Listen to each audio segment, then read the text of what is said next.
first ever Energy Instructor podcast. My name's Reese. And my name is Maurits, or Maurits, if we're going to go fully Dutch. We aim for this to be a fairly irregular podcast with guests that we think are doing truly interesting and important work.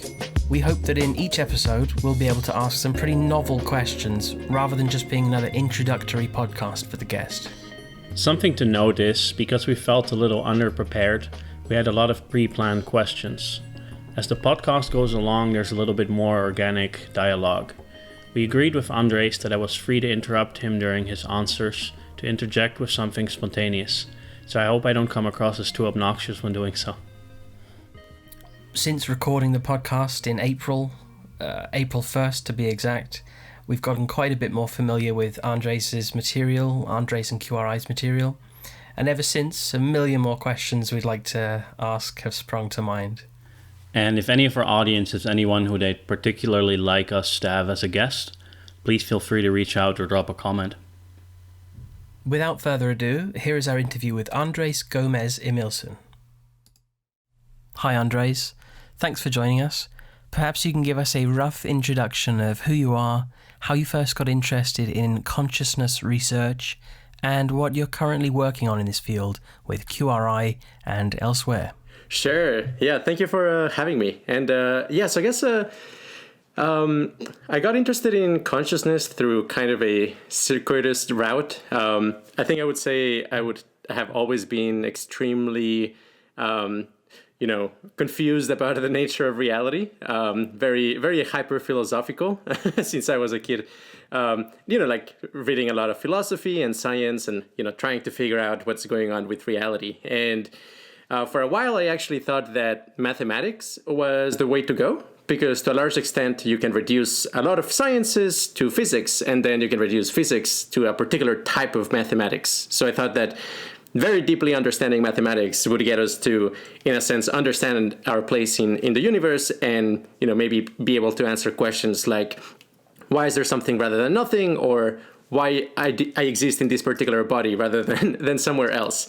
It was through a series of experiences, roughly when I was 16 years old, and a lot of meditation at the time as well, that I kind of realized that the biggest unknown in our world picture is our understanding of consciousness. And definitely at the time, I thought of it quite a bit in terms of the mind-body problem. How is it possible that a piece of matter composed of billions of neurons can somehow create a unified moment of experience? How is it possible that brains are experience machines, so to speak?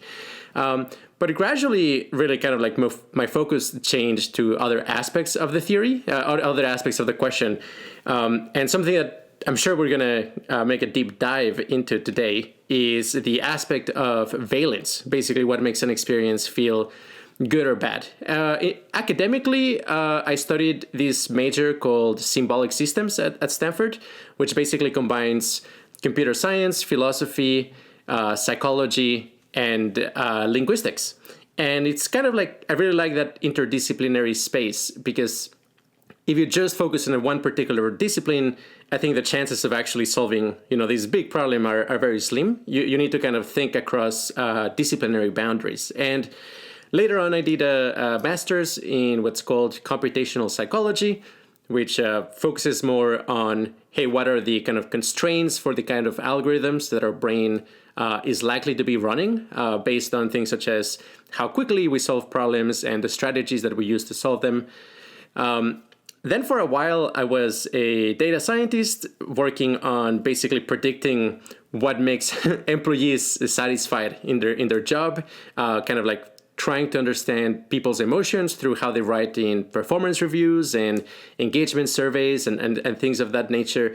But all throughout, I was continuously very, very puzzled by consciousness, the nature of reality. And really on the side, I kind of was writing a lot of blog posts, writing articles, and interacting with Mike Johnson and other people in kind of this sphere or cluster of individuals who are very also curious about things such as artificial intelligence and how that connects with consciousness. And it really was only about 2.5 years ago that I decided to actually focus on these full time, especially given some of the traction that I've been able to obtain, where we're not only philosophizing anymore, but also actually able to produce precise empirically testable predictions for our particular theories, which is kind of, where the rubber meets the road in philosophy, where it actually becomes practical and part of science. So, quit my job, and I've been focusing on this full time for a while now. And I mean, I'm happy to dive into the many projects that we are working on, but at kind of like a at a very high level view, I could basically cluster it into the following things, which is, first of all, we are trying to test what we call the symmetry theory of valence, which is our particular approach to what makes an experience feel good or bad. Then we're also developing a particular neurotechnology based on our theories that basically we predicted would be very beneficial for people to experiment with. And so far, there's a lot of, pretty strong personal reports of it being very, very beneficial for things such as healing trauma.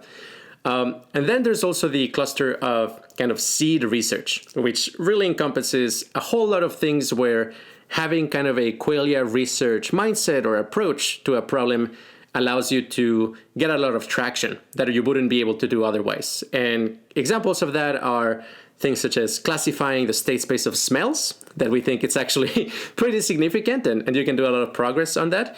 But also things such as breaking down the phenomenology of psychedelic experiences or dissociative experiences, and mapping out in what ways kind of different substances and different meditation practices actually change and shape your state of consciousness. So yeah, at a very, very big picture, that's roughly who I am and what I'm doing. So for the sake of our audience, we'd like it if you could give a short definition of a few terms that will inevitably come up during our interview. We'll just run through them one by one, if that's okay with you. Definitely. So let's start with consciousness. All right. So yeah, definition of consciousness. So there are many, many different senses of the word. The sense that I care about the most is basically the mere fact that we have experience, which is very much of a puzzle if you start out with, for example, a physical world picture. Because in there you can, in a sense, explain what's going on in evolution, the fact that organisms that are perhaps good at modeling their environment are good at surviving. But just because, something within an organism is modeling the environment doesn't necessarily entail that there is an experience associated with that modeling. And in a sense, what David Chalmers calls the hard problem of consciousness refers to that specific issue of how do you, in a sense, derive the existence of consciousness just based on patterns of form and function inside systems. And it's a very, very hard problem. How it's, in a sense, framed, it might even be impossible to solve. But we believe there's actually ways of tackling that problem in a way that are satisfying, such as just a particular pointer would be panpsychism, which is this notion that all of reality, in a sense, fundamentally, is being instantiated by fields of consciousness, which is still consistent with the laws of physics, because physics might be describing the way in which consciousness behaves. And then, in that sense, you end up not having a hard problem, and you end up having a problem of, well, how is it possible that the brain is binding together the fields of consciousness in such a way that you generate an actual, unified and distinct experience? And that problem is very hard, but it may actually be solvable, as opposed to the hard problem of consciousness. And how about valence / hedonic tone? Yeah, so very nearby concepts would be pleasure and pain in kind of the more physiological basis of it. But valence also refers to the full general scope of possible ways in which you may feel good or bad. So that includes also all kinds of emotions, sensory input, particular predispositions, or even something as like the quality of thought may have a particular valence. hedonic tone, it's a very, very close by concept, but it usually evokes something like the feeling of warmth, of getting a massage, or something kind of very physiological based. Whereas valence is, extremely, extremely broad in its scope, and ultimately is what we really care about. We care about what makes something joyful rather than just what makes something physically pleasant. All right. The symmetry theory of valence. Yeah, so that particular theory is our current tentative approach to quantifying pleasure and pain. And to give you kind of a hint of it, you can observe how, in a sense, if you introspect on the subjective quality of pain, you will notice that it tends to be very chaotic and unpredictable. And in some sense, a lot of the features of pain, you can almost think of it as kind of a symmetry breaking operations, like shearing and pinching and stretching. Many different types of pain come with various sensations that can be roughly described with those terms. As opposed to, for example, when you feel really, really happy or very peaceful, usually you will experience things such as a sense of kind of inner harmony or inner balance. And we postulate that all of these will ultimately cash out in a mathematical description of a particular state of consciousness, and that in a sense, the more symmetrical that state of consciousness is, the more pleasant the experience is going to be. Now, I'm sure we will go much deeper into this, but that's kind of a very high-level overview of it. Right, because valence is going to be the major point of focus throughout this interview. Next, let's move on to qualia. Qualia, yes. So I would actually kind of provide a couple kind of a more specific definitions here, because qualia encompasses a whole lot of things, but to a first approximation, it really means the way in which experience manifests. And it's very specific about it. So there is qualia variety, and that includes things such as sound qualia, the way in which sound presents itself to you in terms of how you experience it. Or sight qualia, how visual experience unfolds, and scent qualia, tactile qualia, and so on. All of those are qualia varieties. And then a qualia value is a very specific instantiation within a qualia variety, such as, for example, a pure tone of 440 hertz. That would be a particular qualia value. Or the scent of cinnamon, is kind of a particular instance of it. And really, qualia encompasses all of that. There's, in addition to that, also qualia in the form of connections and binding, which is how experiencing, for example, color and shape being bound together in a unified object when we look at the objects around us. That also would be a particular type of qualia, which would be a local binding type of qualia. So in a sense, like any aspect of experience that you can highlight or point to, we can say that's a particular qualia or qualia value within your experience. Mm-hmm. And how about qualia formalism? Yeah, so you could roughly say that in philosophy, there's kind of two things that happen in science. One is that either a phenomena ends up being kind of explained away in terms of other phenomena, and you can sort of say that when this happens, there is a leaky reification, where philosophers and scientists thought that something had kind of like a very concrete and physical instantiation. An example of this would be élan vital, or the essence of life, that, in the 18th and 19th century, people still believe that there's probably going to be the essence of life.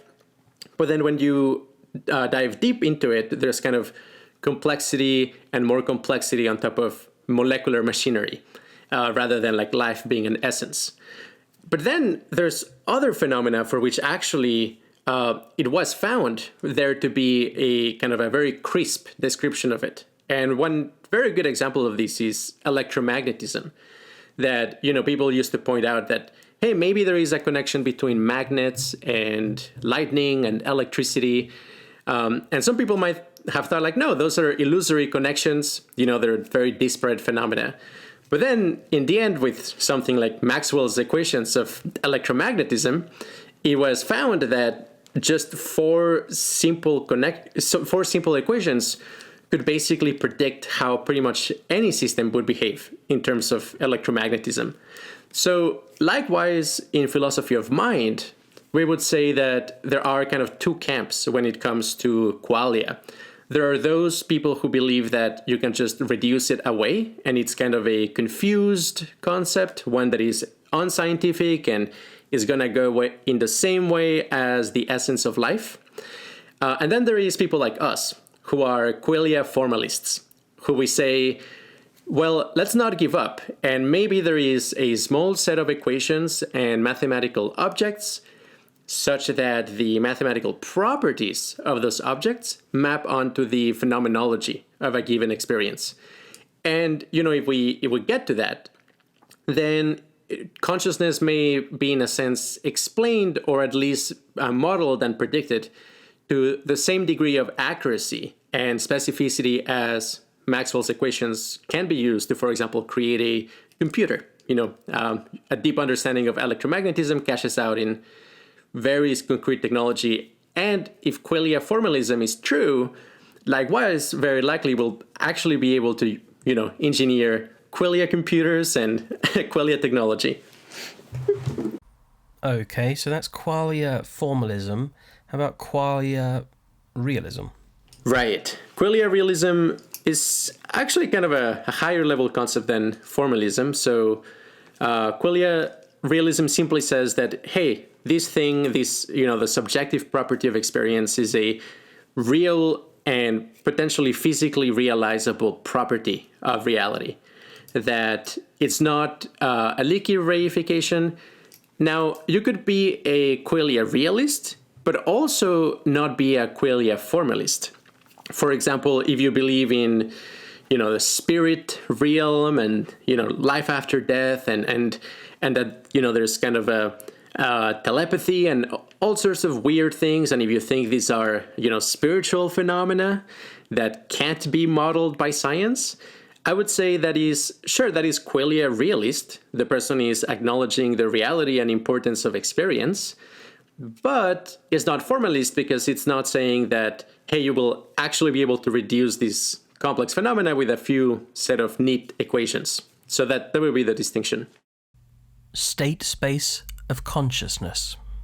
That is, very broadly speaking, the range of all possible experiences.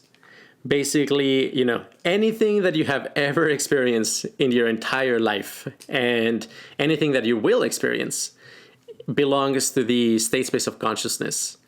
An analogy here could be with, for example, all of the images that you could produce in a computer screen. And that's actually not that hard to map out. You basically just consider, the permutation space of all of the pixel values for all of the, RGB values within every pixel of the screen.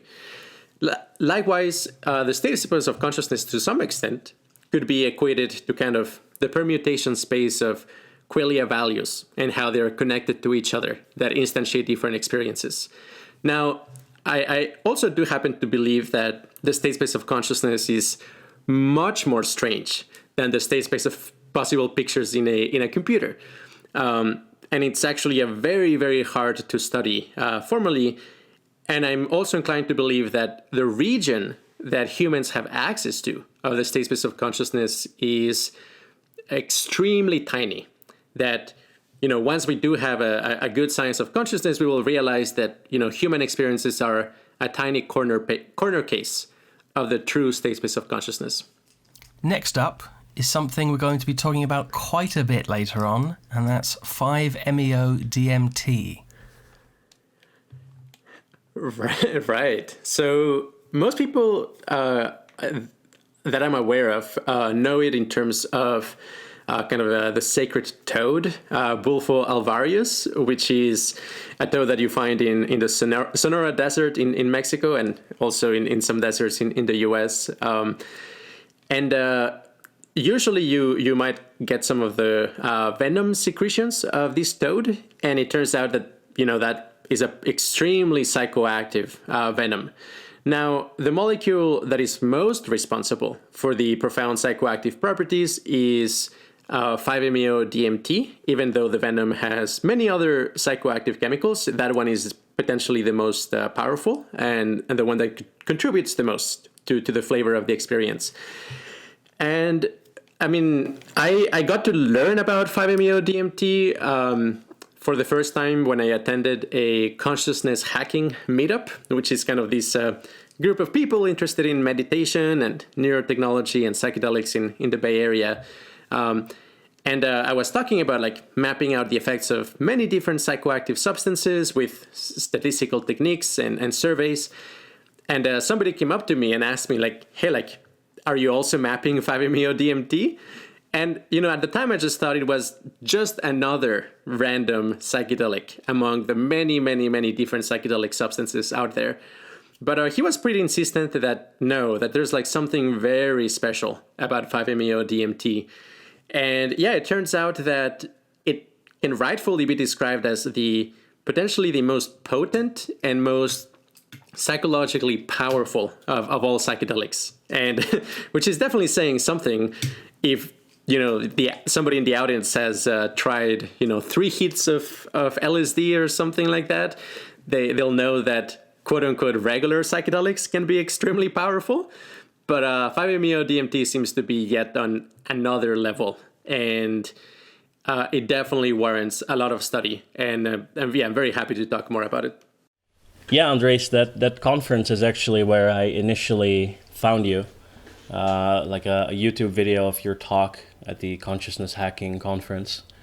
Maybe you could talk a little bit about what distinguishes 5-MeO-DMT from DMT in very short terms, because most people, when they hear DMT, they're thinking of pretty different effects than you would expect with 5-MeO.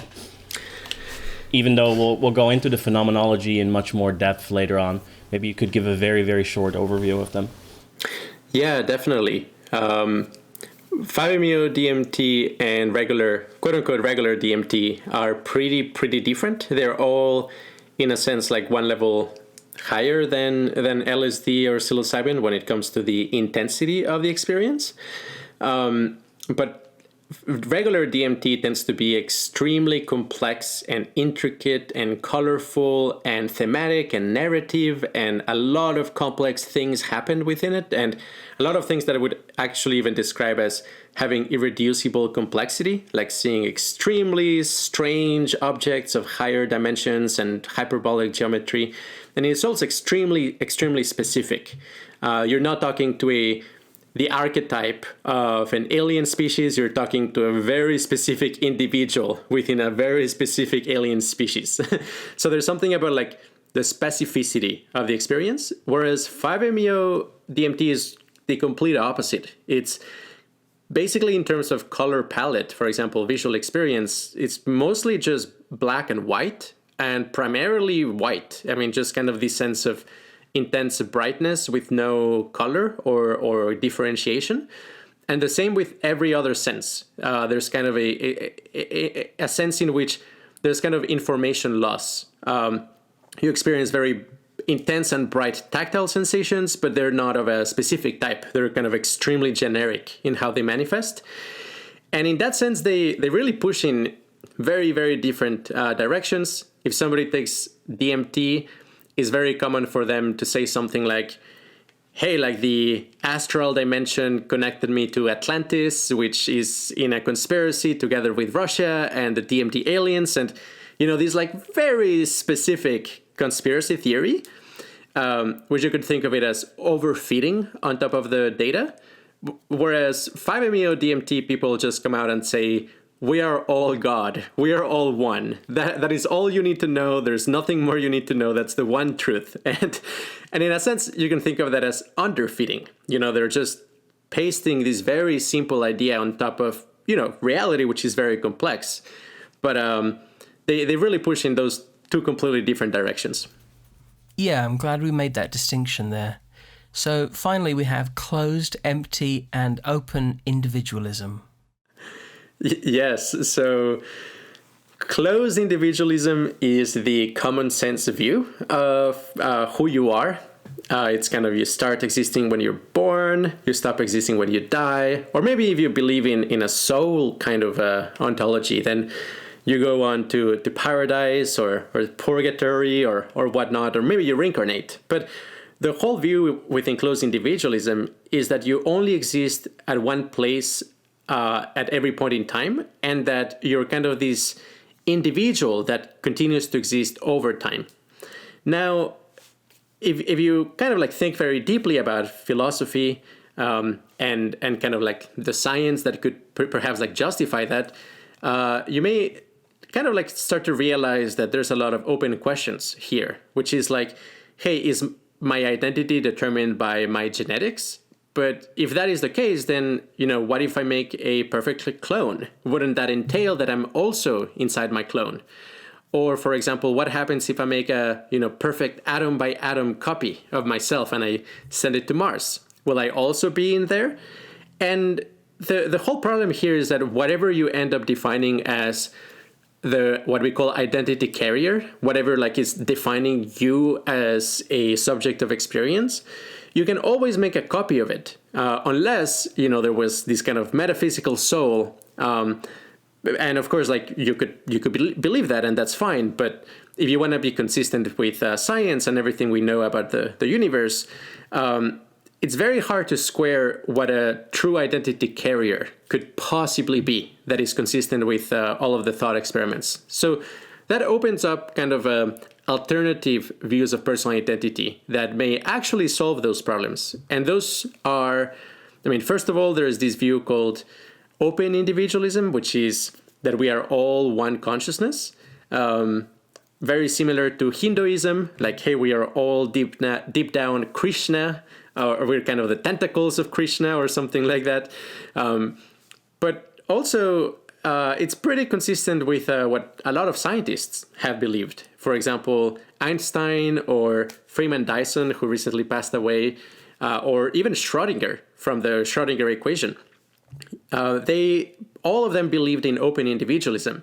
And that is because they thought that it agreed more with kind of this sense that, hey, deep down, what you truly are is the universe. And if you identify with the universe, well, all of a sudden you are everybody. But then there's also this other view, which actually a lot of physicists also believe in, which is empty individualism. And that is the view that you are just a single time slice or a moment of experience. And that is all that you are and all that you will ever be. And that, we have this standard of for A to be equal to B, everything that is true about A has to be also true about B. And if you look at who you are today versus who you were yesterday, well, there's a whole bunch of differences. So clearly you're not the same entity. You're not the same consciousness. Now, empty individualists, it's very weird because they feel completely disconnected from, even who they will be in a couple seconds from now. It's a very weird thing to kind of contemplate pretty deeply. But it also seems to be at least consistent, if not implied, by the laws of physics. And you think empty individualism is the view that Buddhism takes to a degree, or at least maybe more popular interpretations of Buddhism? Yeah, exactly. Buddhism is a very strange philosophy because on the one hand, you read some aspects of Buddha and it sounds like he says that it's an undecidable problem, like thinking about identity is something that is not very helpful. Then in other scriptures, you hear him talk about how, every moment is a different entity. And then in other scriptures, he talks about how we're all fundamentally emptiness. And then on top of that, there's the doctrine of karma, which sounds like closed individualist. So I would say Buddhism is not even silent about it, it's just kind of all over the place. Okay, so hard as that might be to retain for someone that's hearing about some of these things for the first time, we have established a form of glossary here, so that is good. As mentioned earlier, for this interview, we'd like to have a particular, though not exclusive, emphasis on valence as the topic. So let's move on to the first question. A lot of interpersonal relationships in the current world seem to revolve around attempts to climb from unpleasant low-valence baseline states to more acceptable states at or slightly above neutral. Once technology is available that allows a large proportion of people to consistently experience high-valence states, presumably people's relationships would become less codependent and more celebratory, let's say. How do you envision widespread availability of effective valence-enhancing technology to impact human relationships? Awesome question. So, I mean, yeah, definitely I agree with the fact that in our current state, we are extremely codependent with each other. There is this quip from David Pearce, a philosopher I very much draw from. And basically he says that, we are all opioid addicts. And the thing is that we're addicted to the endogenous opioids released when we socialize. And in a sense, it's pretty obvious when a person breaks up with you, you experience, intense grief and even flu-like symptoms, which is, shared with, opioid withdrawal. So I think there may be, biochemically quite a deep connection there, in fact. And just as an opioid addict will, do almost everything in its power in order to maintain a secure supply. Likewise, we do everything we can in order to maintain and enhance the relationships that we have. And, we do very crazy things that are very damaging to ourselves and to society just because of craving particular types of, affection and validation and human contact that, sometimes is infeasible. Or worse, just not reciprocated. And yeah, in that sense, a lot of Darwinian life, you can think of it as, not a very happy situation. We are all kind of dependent on things that are actually unreliable. Now, there are many ways in which you could stop being dependent from others. And, there are people who are very antisocial by nature, or I should say asocial by nature. There are people who really don't crave human touch very much. They're more than happy to just not interact with anybody most of the time. Of course, they're a very tiny percentage of the population, but they are very, very real. Likewise, there are people who don't experience jealousy. They may experience many other feelings that are common in humans, but in particular, jealousy is not something they experience. And, if you have that type of emotional profile, something like polyamory actually kind of makes sense. It may not be as much of an emotional roller coaster than if you are like most people, which is we experience quite a bit of jealousy and envy, unfortunately, but it's true. And then there's pharmacologically induced kind of differences in how you depend on others, and I would highlight three in particular. I mean, if you have opioid users, they tend to be kind of withdrawn and just not care very much about others one way or another. Then you have, let's say, dopaminergics, dopaminergic users like, amphetamines or cocaine or something like that. And people like that, they do become, in fact, more social, at least while the substance is having a immediate positive effect. Many become actually hypersocial, but also characteristically pretty selfish and like stubborn and uncaring about the feelings of others.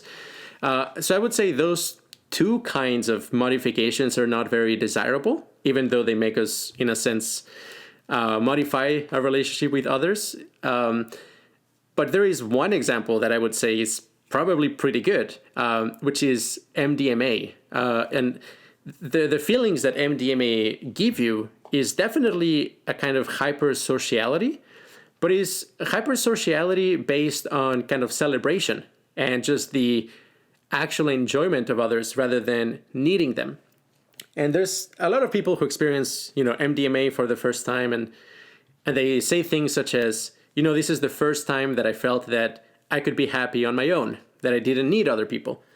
But then, if on top of that you add interactions with others, they have even better of a time, and it's, I think like that would be kind of the desirable setup where we don't actively depend on others. We can be emotionally self-sufficient, but our reward architecture still motivates us to do good things for others, care about others, and enjoy one another, which I think it's a very, very positive thing. And I guess to address the second part of the question, how do I envision these kind of a technology in reality? I mean, the holy grail would actually be something like, a pill that you take once and forever you're changed, either because of some kind of genetic modification or, long-term changes in the balance of hormones in the body or something like that. And but yeah, more realistically, I would actually imagine it as kind of like an ongoing treatment, something that you would basically do, let's say, like once a week, and it would put you in a MDMA-like state of relationship with others and with yourself, and you just need to, do it every week or so. And I think something like that is actually feasible and very likely within our lifetimes. Over the past years, social media has taken the world by storm and fundamentally changed how we interact with one another. In some ways, this connectivity has been great, but it has also shown some significant downsides. Many of these downsides are related to incentive structures that are deliberately coded into the algorithms and designs of social media platforms in an attempt to drive engagement by exploiting deeply rooted tendencies that we have. Now, the question is, if people are able to consistently abide in high-valence states, they would presumably no longer be as susceptible to being manipulated by such algorithms. So how do you envision potential future social media platforms to look in a world where consistent high valence is the norm? Sure. So, yeah, I'll start by saying that to a large extent, I do think that the analysis by Robin Hanson, who is an economist and pretty popular in my circles, that he says that the reason why we weren't able to predict the rise of social media as kind of like a very big component of the present time was because it is, in a sense, a low-status technology. And most of the kind of visions of what the future is going to be like tend to be focusing on high-status technologies, things that make you like powerful or more popular or, in a sense, more engaged with the world around you. Whereas, social media, from the point of view of futurists, 10 years ago or, 30 years ago, it probably might seem kind of lame, unfortunately. And, Can you elaborate? I would apply the same. Can you elaborate a little bit more on low versus high status technology? I've seen you make the post about this, but perhaps you can define those a little bit more carefully. Definitely. So high status technologies tend to be technologies that kind of show your position in society and enhance it in a quite a visible and public way. Obviously, flying cars would be a very key example of that, but also, gene therapies or rejuvenation therapies, things that make you more, have like more vitality, or perhaps as well, like things that allow you to have more sexual partners. Things of that nature are the sort of thing that futurists will tend to emphasize because they get at least humans with our current mindset and our current deficiencies excited. Whereas something like low status technology or basically the things that allow us to do the things we are ashamed of or the things that we socially punish others for doing. And in the case of social media, that would be gossip, but also kind of a voyeurism, just like, spying on people that like we don't really interact very much with, which is, totally, at least perception-wise, a low status behavior. Do you not see a lot of social media also as status signaling, though? A lot of behavior on there? No, absolutely. The reading, at least from Robin Hanson in this case, it would be that it's kind of a remedial type of status signaling that is kind of in the absence of having something more powerful or more effective it's kind of a second-rate alternative.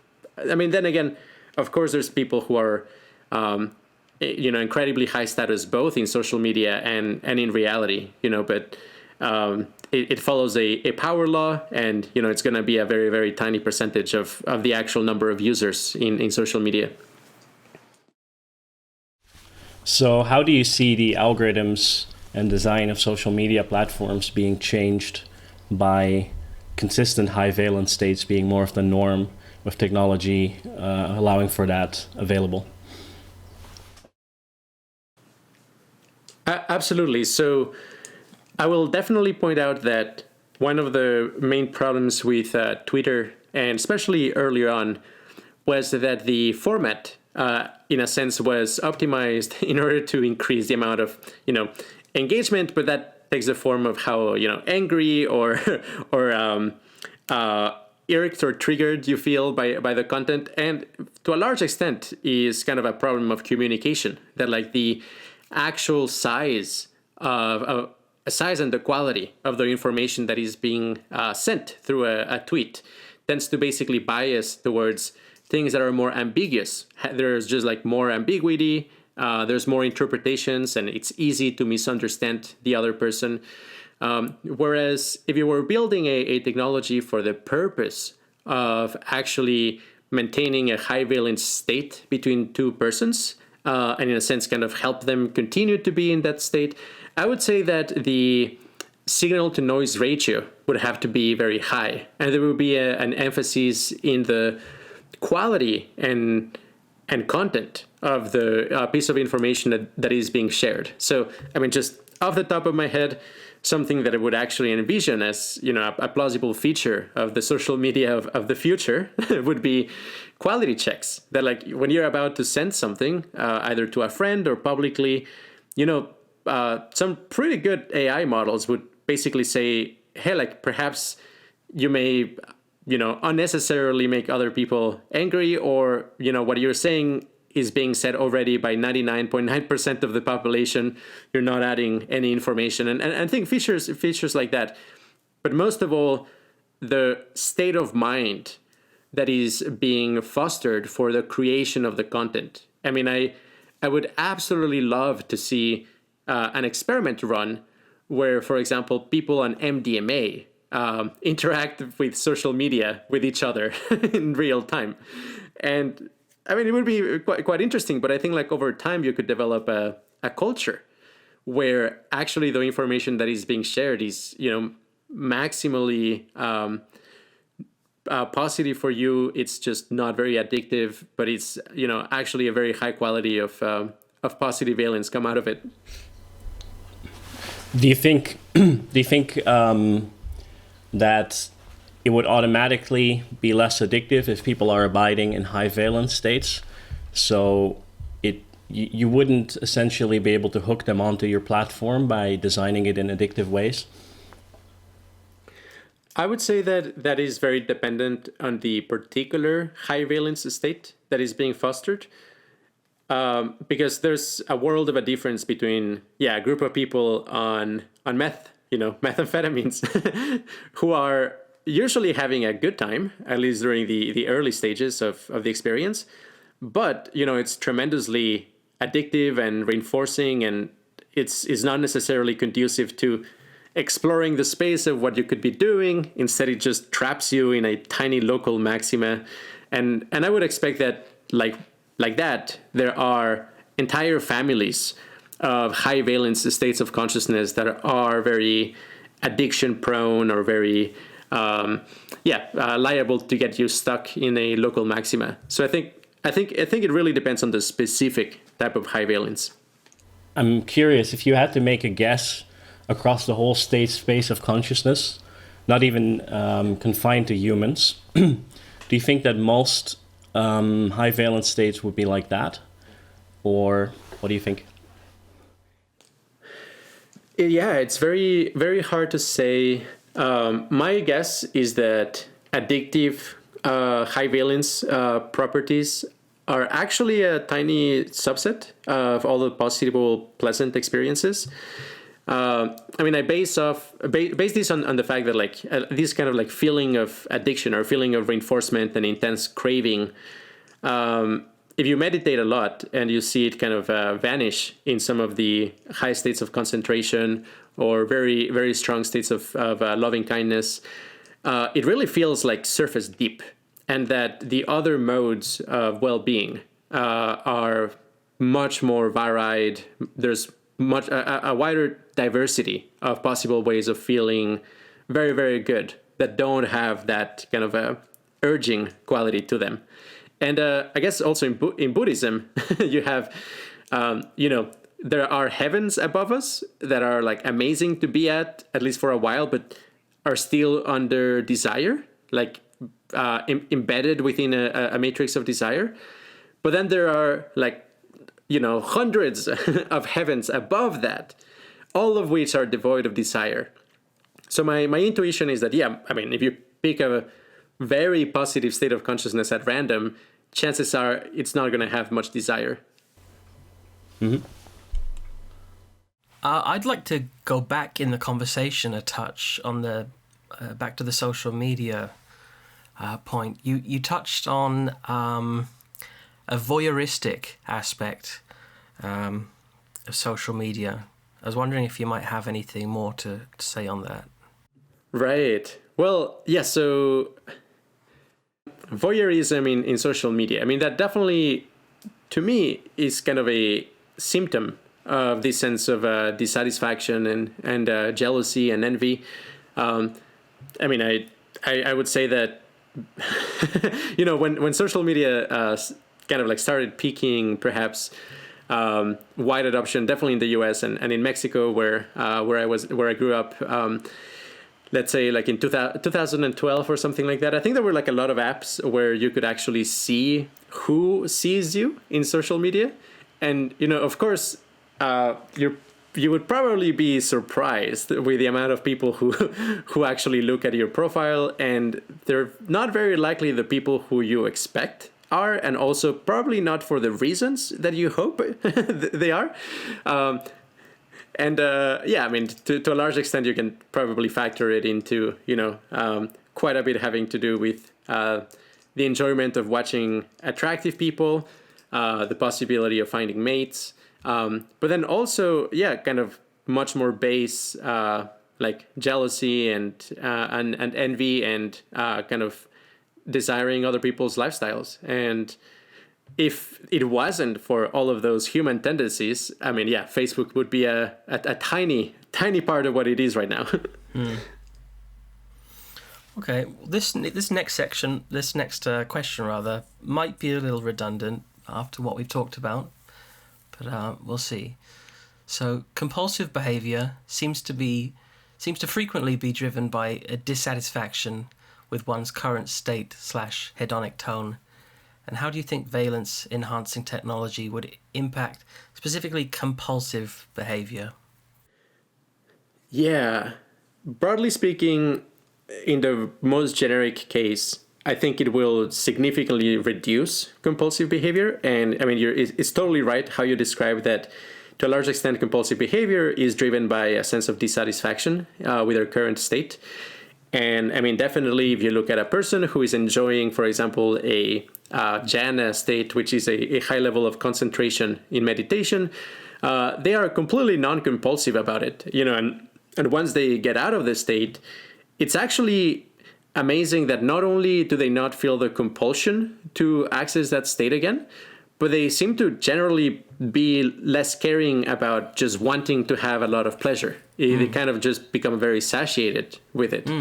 And I would say also that, like, in the general case, when you have a fully satisfying, amazing, kind of wholesome experience in whatever way, even if it is, sexual, or it is because you went to an amazing art museum, or you were swimming and you really enjoyed it, if it reaches those levels, for the most part, you're going to be more satiated rather than feeling the compulsion to go there again and again. I do suspect that this need to kind of repeat the experience comes from the experience not having been fully perfect. In fact, you almost kind of having the compulsion to fix the unsatisfying or imperfect experience you just had.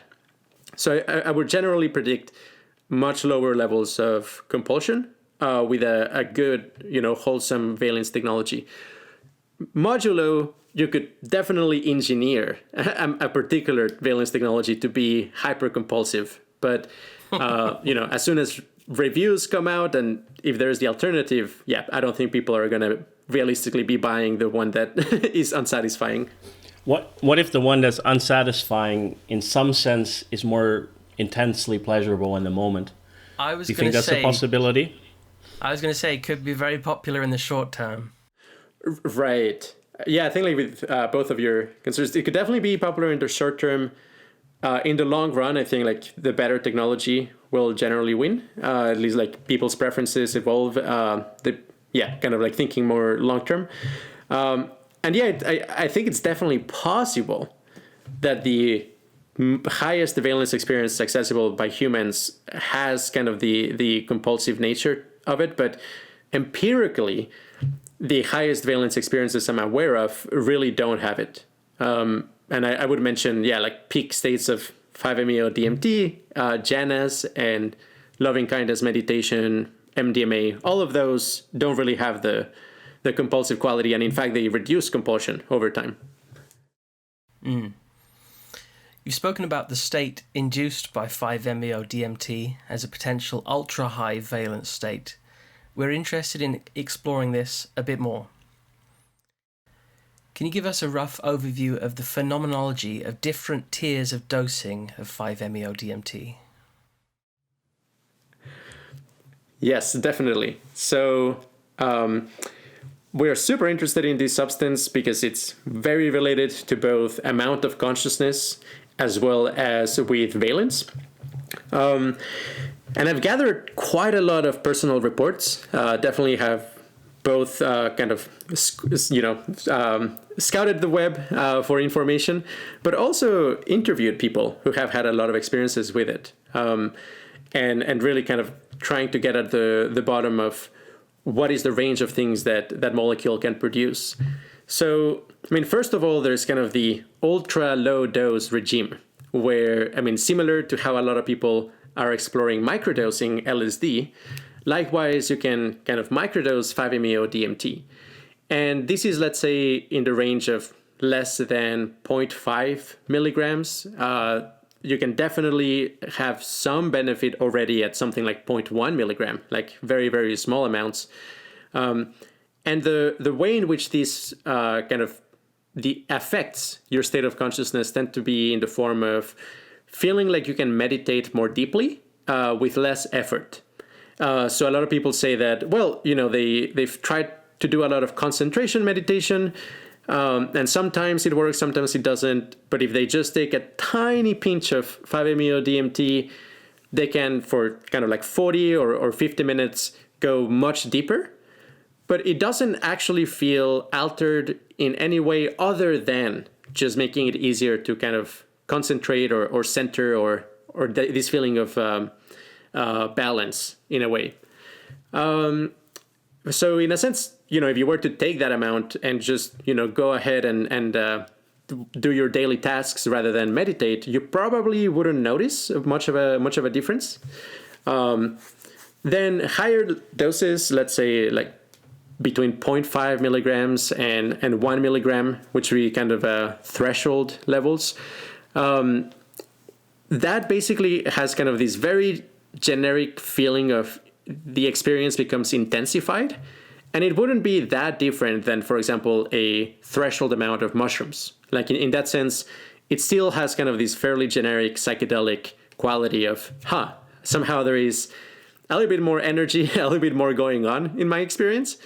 But, the walls are not melting. There's nothing particularly strange about it, other than things are brighter.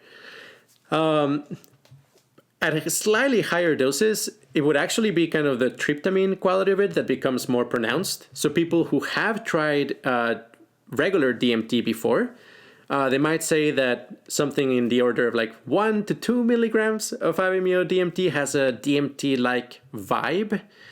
And that vibe has a lot to do with kind of these very high frequencies.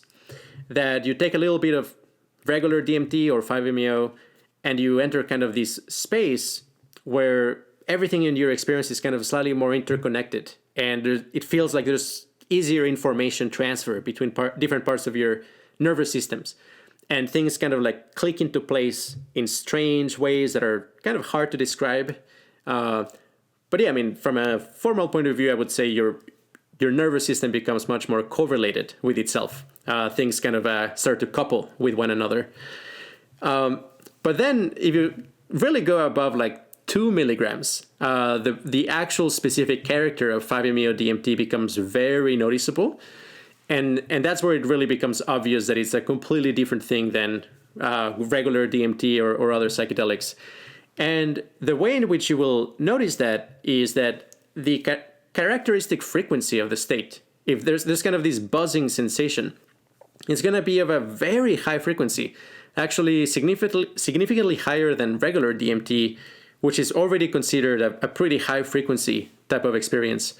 And on top of that, your ability to pay attention to specific parts of your experience will start to break down. So I make the analogy with how your attention, in a sense, you can think of it as having a hand, let's say, in your visual field. And when you're attending to different parts of your visual field, even if you're not directly looking at them, attending of different parts of the peripheral visual field, it's almost like you're grabbing them with your hands in different ways. And I would say that regular DMT almost kind of transforms that into tweezers, like this very fine material that you can point at extremely specific things in your visual field. Whereas 5-MeO-DMT is the opposite. It almost, rather than having hands, you have kind of these gigantic pillows. You can't actually kind of focus only on one specific part of your experience. Kind of awareness comes in these kind of bubbles or balloons where you're paying attention to a whole area of your experience at once. So there's this feeling of kind of unification, that everything you pay attention to kind of starts to pile up into this very big unified picture. And if you take above like roughly 5 milligrams or so, that's where kind of the first breakthrough or the first real strong phase transition starts to happen, which is that you're starting to grab the entirety of your experience simultaneously. And when that happens, there's a kind of a fall, or it becomes impossible to think of the world in dualistic terms, because you can have thoughts such as like, well, there's this and then there's that. And you cannot have thoughts such as, oh, there's 1, 2, 3, 4. Because all you can really think of is this, this, this. And in a sense, it has eliminated the internal boundaries with which you were able to before actually encode information. And when you do an enough dose of 5-MeO-DMT, it becomes pretty obvious that normally our experience is based on a whole lot of kind of these imperfections and twists and turns that encode information. And when you're in the high dose or above 5 milligram dose of 5-MeO-DMT, that stops being the case. You're just kind of this huge unified moment of experience with no wrinkles or internal structure. And then if you take even higher amounts, where you're like, let's say 10 or 15 milligrams or so, that's where kind of this unified experience becomes so overwhelming and so energetic that people might describe it as they become one with the cosmos, they become one with the entire planet or the entire universe. My interpretation of that is more that, hey, you actually just exploded the amount of consciousness that your brain is generating. And, you may be having an experience that is 100 times more intense than normal, but it is still finite. It's not an infinite experience. It's just an extremely, extremely, extremely large, finite feeling of oneness. And yeah, if you have that, it's very easy to feel that you literally merged with everything else. And above that, you basically experience what's called a whiteout, and you can't remember anything. So there is a hard limit into, how far away you can actually remember things. I have a few questions about that. The first one is, do you think it's possible for somewhat advanced meditators or intermediate meditators perhaps to get breakthrough, maybe 5+ milligram-like effects when taking a microdose and meditating? Yeah, that's a really good question. I used to be skeptical that meditation could actually push you to what I would call the energy regimes of psychedelic substances. But now I'm pretty confident that particular types of meditation, when done a lot, they can actually, indeed produce like psychedelic level states. This was confirmed in a call I had recently with Daniel Ingram, who is a pretty long-term meditator, and he wrote a book called Mastering the Core Teachings of the Buddha. And when I talked to him, I was telling him about like studying the EEG patterns of psychedelic states of consciousness, and he was saying that he and a number of people he knows can actually, over the course of a 1-week retreat, basically get to levels of intensity of experience very comparable to high doses of LSD. I mean, he says like something of the order of like 400 micrograms. And also there's like a clean projection process where like... Has he done the LSD to compare it? Or is he just describing I think so, similar? Yes. No, okay.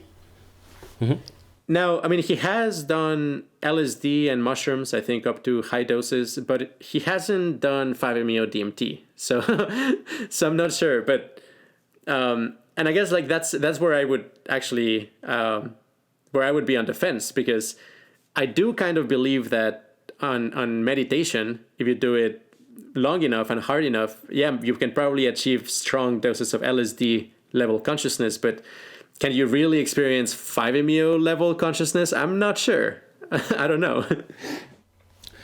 And the other question I had is, you mentioned the frequency of the experience, and that both 5-MeO and then DMT have a sense of high frequency associated with them. Can you elaborate a little bit on that and how that will be measured, perhaps? Yeah. So, I mean, it definitely sounds very crazy, new age, and kind of a hippie to say you experience different frequencies and different psychedelics. But I mean, like the simplest way in which this manifests is in the quality of the tracers, the visual tracers, which is you move your hand around in front of your face, and you see kind of like lingering copies of your hand from previous milliseconds ago. And if you do this, you can take substantial doses of different substances, and the tracers look very different depending on the substance. And there's kind of this rough hierarchy where phenethylamines, I mean things like 2CB and mescaline, they will produce tracer patterns that, I mean, as far as we have measured, and I mean, we've only done it with people who have been like anonymous contributors who we actually don't know in person, but we've sent them psychophysics tests to see what how they describe tracers. So I'm not actually sure if they've taken the actual drugs that they claim to have taken, but if we follow kind of what they said, the rough results is that phenethylamines kind of work in the range of around like 15 hertz, whereas lysergamides like LSD, LSA, those are kind of a little bit higher frequency, and they would be like around like 20 or 21 hertz. And I mean, that manifests like very, very clearly in just like the number of copies that kind of like linger behind your hand if you're moving your hand around on LSD. And there's kind of like this loop. We call it kind of the echoes of experience. That like the frequency of those echoes are different depending on the psychedelic. Psilocybin and mushrooms, in anything of kind of like that category, they would be around like 20, 23, 24 DMT reaches all the way to kind of like 27 up to 30 hertz. And we don't have data on 5-MeO, but people consistently say that like it's higher frequency than DMT. So I would guess probably maybe like 40 hertz or something like that. And, this is in a sense like very empirically relevant, because when you combine, for example, stroboscopic stimulation with particular states of consciousness, the overall picture here would be that particular frequencies would be more resonant with you depending on your state of consciousness. And I would definitely lay on the table my prediction that the most resonant frequencies for stroboscopic stimulation on 5-MeO DMT will be pretty high. The other area where this shows up is in how different parts of the EEG spectrum become coherent or not. And yeah, there's definitely evidence that DMT basically increases the amount of gamma coherence, which is kind of these very high frequencies. Not only they increase in power, but they also start to become more correlated with each other.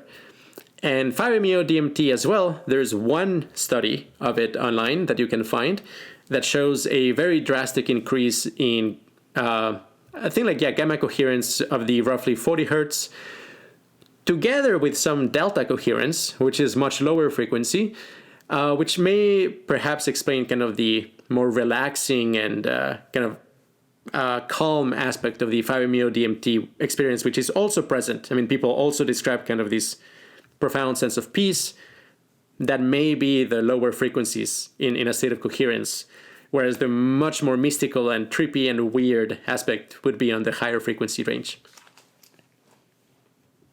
Yeah, that's very interesting. How would you compare the phenomenological character of the breakthrough dose of 5-MeO DMT to other ultra-high valence drug-induced states, like those by MDMA? And how might the phenomenological character of different high valence states relate to open, closed, or empty individualism? Right. So, I mean, I definitely mentioned that when people take 5-MeO DMT, is very common for them to say, "Oh my gosh, we are all one consciousness. Everything is one." Mm-hmm. And a lot of people, go very deep into that rabbit hole and, get convinced that all we need to know is that we're all God. That's definitely a trope, and it's relatively easy to fall into it.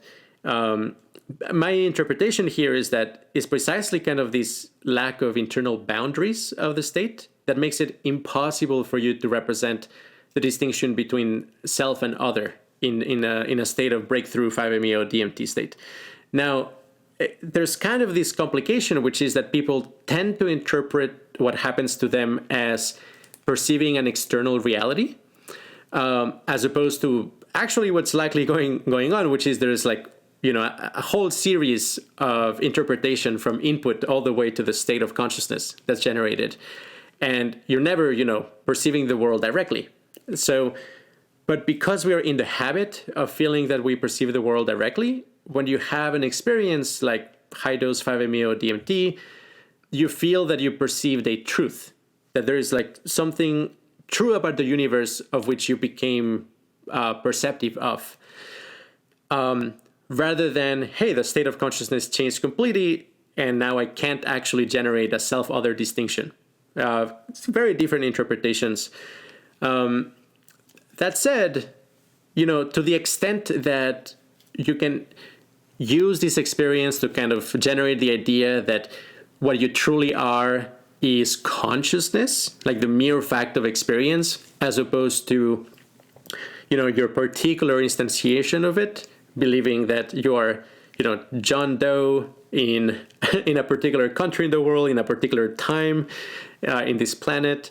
If instead you kind of like take the opportunity of 5-MeO DMT experiences as, a wake-up call that maybe actually what you truly are is the mere fact of observing, of being a witness, then, I would consider 5-MeO DMT as helping you realize potentially a true fact.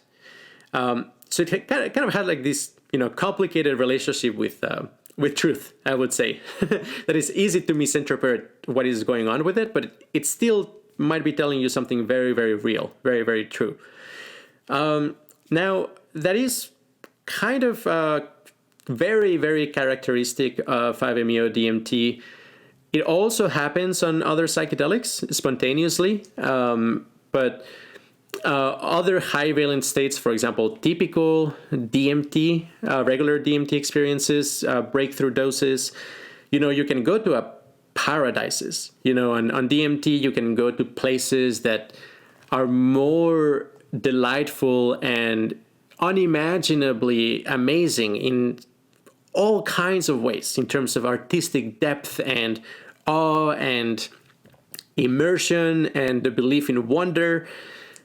But all of that will come in the format of you being a different entity that is in a relationship with the universe in a certain way. So DMT really tends to push more for actually like closed individualist views of the universe, where you're a kind of a soul that interacts with the rest of reality. And just to kind of like complete the picture here, a very high valence state for a lot of people, not for everybody, would be, for example, a high dose of ketamine. And that type of experience would be much more compatible with empty individualism, where you kind of dissociate from the environment and you just say, I am just, this present experience and that's it. And you don't believe in a future or in a past. And yeah, that can be also compatible with a very high valence. Maybe last comment here is like MDMA would generally push towards closed individualism because it makes your ego very strong. It makes you kind of like very, very secure in you as a person in a very, very coherent way rather than fragmented or bizarre like with psychedelics. And in that sense, MDMA almost kind of intensifies the illusion of closed individualism. But I don't really have an issue with that because it still makes you a very good person. So it's good. And do you think that dopaminergic stimulants, maybe cocaine or something along those lines, also aligns with closed individualism, but in a much more pathological way, perhaps? Absolutely, absolutely. I would suspect, the phenomenology of intense dopaminergics being connected with this feeling of like, oh my gosh, I have 12 hours to do whatever I want with all of the energy in the world. And, it's like you as an individual over the span of the next 12 hours is how you envision what the universe is all about. Similarly, how would you compare the phenomenological character of the breakthrough dose of 5-MeO-DMT to the states experienced in meditation, for example, the various jhanas? Right. Yeah, I think there's quite a bit of a reason to believe that they are pretty related. So to begin with, I guess, like the jhanas are states of high levels of concentration in traditionally Buddhist practice. And, they emerge after, for many hours, you kind of focus on your breath or focus on a particular object of meditation.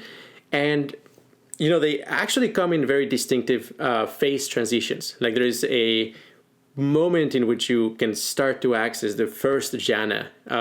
And usually that is called access concentration. And there's kind of a before and after, definitely within practice.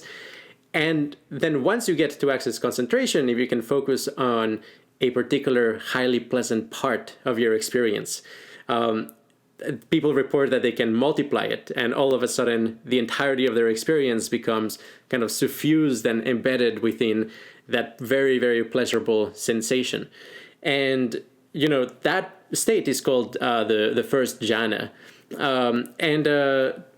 If you concentrate even further, eventually kind of the intense body sensations of pleasure diminish in intensity, but then kind of this sense of joy takes over, which is kind of more of an emotional feeling rather than a embodied feeling. And that would be, the second jhana. There's kind of a clear phase transition into that. Then jhanas like 3 and 4 involve kind of a further kind of separating from feelings of the body into more reified feelings of joy and pleasure and ultimately equanimity. And then there is kind of a transition above the fourth jhana where they start calling them the formless jhanas, because the quality of experience becomes much more about formless things rather than most of the things that we tend to usually focus on.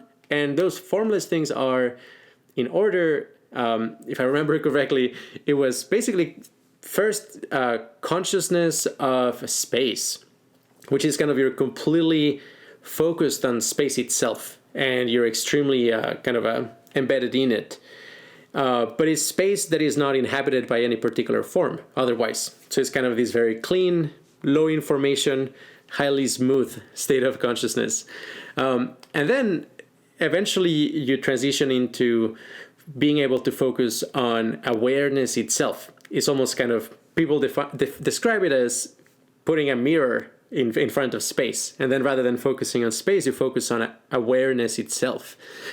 And then like jhana level 7, you start actually fully focusing on this thing that is this sense of nothingness, which you can think of it as even more reified, even less information. And then ultimately jhana 8, which, I mean, most people say is beyond indescribable when it comes to, any kind of familiar sensation that humans tend to have. And that is talked about concentration on neither something nor nothing. So, yeah, it's very difficult to say anything meaningful about that, but suffice to say, it's kind of a category even more general than just nothing, which already is kind of a very, very general category. And, the quality of experience on 5-MeO-DMT also seems to have like a general progression of that sort, where, at first people kind of like start paying attention to the entirety of their experience. As I say, there's kind of this phase transition around 5 milligrams. But then people, let's say, may start to identify with kind of like the notion of space itself around them. And then with consciousness itself. And yeah, I mean, if you take a high enough dose, there's this very strange feeling of kind of being nothingness itself. That like somehow underneath everything, there is kind of like a sea of all possibilities at once. And, somehow that's a super general category, and you can become immersed in it. And finally, the thing that I find fascinating is that both these two classes of experiences, related in the sense of the higher you get, the less information, but the more intense your experience is. And in the symmetry theory of valence, we would generally predict that in states of consciousness that are like high in intensity and very low in information content would be some of the highest valence states that you could experience. So yeah, definitely, I find it pretty suggestive that, the theory seems to hold up, at least in quite a bit of senses, for these two categories of peak experiences. Would you say that valence progressively increases across the jhanas? That's definitely something I've talked about with several people who can achieve all of, or at least up to like jhana 7. No, I think Daniel Ingram can achieve all of them, but I've talked to several people who can achieve various kinds of jhanas. And one thing that they almost universally point out is that the kind of like more typical notion of pleasure that comes to mind when most people think of pleasure, that does reduce as you go up the jhanas, that like kind of bodily pleasure, almost kind of sexual feelings of heat and warmth, all of those would be much more like the first and second jhana. And above that, there is more kind of equanimity and a sense of kind of expansiveness and spaciousness. But here is where, I would definitely bring back what we were talking about more or less towards the beginning, and that is that valence is a much more general, concept than just bodily pleasure. And here, how I would tie all of this together is that well, jhanas are actually, climbing the valence gradient, as it were. They're kind of like climbing into higher and higher levels of valence. But counterintuitively, very high valence states may not resemble very much kind of the typical pleasures that humans think about. So yeah, I would say that they're, the higher the jhana, the higher the valence. And I'm interested, was that a private conversation with Daniel Ingram? I wasn't aware that you'd spoken with him. Yeah, I've had a conversation with him, and we talked about that. But I've also had conversations with other people who can achieve jhanas, and there's one particular person who is a really good data point because he can achieve all of the 8 jhanas, and he has tried 5-MeO even in high doses. And in fact, like one of the ways in which he describes some of his 5-MeO DMT experiences is like shooting very quickly through the jhanas and then like hitting, for example, jhana 7. But then he says it's a very, very intense version of jhana 7. And, of course, like he was able to achieve the jhanas before he ever took 5-MeO DMT. So, you could argue that there's probably some entrainment that is going on in there. But the fact that he finds them very, very similar, and in fact he uses jhanas to describe his 5-MeO experiences, I think, it's some evidence there's big overlap. Does he have any kind of public material out there, or is this just someone who's more of a private individual? He's definitely much more of a private individual. Okay. So we started to touch on this a bit earlier, and it's pretty relevant to what we were just talking about. That's the possibility of microdosing 5-MeO DMT. It's something around maybe 0.1 milligram to enhance meditation practice and reach temporary breakthroughs. You suggested this might help someone progress along the path a lot faster. Could you give some anecdotes of those that you've perhaps communicated with who've engaged in this practice? Also, there seems to be a neuroanatomical component to the changes brought about by sustained meditative practice. Do you think this is a limiting factor in how much occasional 5-MeO microdosing could speed up one's progress? Or do you suspect these changes can be substantially sped up by engaging in this? Right. So, I mean, I don't know a community of people who are doing this practice. All the kind of information about it comes from, 2 people who have given at least a try of basically they have an ongoing meditation practice, and then they microdosed 5-MeO DMT and went on with their current type of meditation, and they reported very, very strong and positive effects. They could the descriptions of the sort of they can go to the depth of meditation that would normally take them 3 hours. They might do it within 5 minutes. Like that's the sort of thing that they were talking about. Do you know what kind of particular practice they engage in? I think one of them was doing tantra, some tantric meditation, and then the other one was doing jhanas. Yeah, jhanas. And the tantra, it's kind of those things that are more focused on increasing the energy level of your experience. Like there's some body practices that generate a lot of excess energy, and they can facilitate breakthroughs, but they're not concentration based specifically. I mean, it could very well be that in the end, microdose 5-MeO is better for tantra than jhana practice. But I mean, just based on the phenomenological similarity, to me is suggestive that microdose would be good for jhanas specifically. And definitely the one report I found would say that for sure. And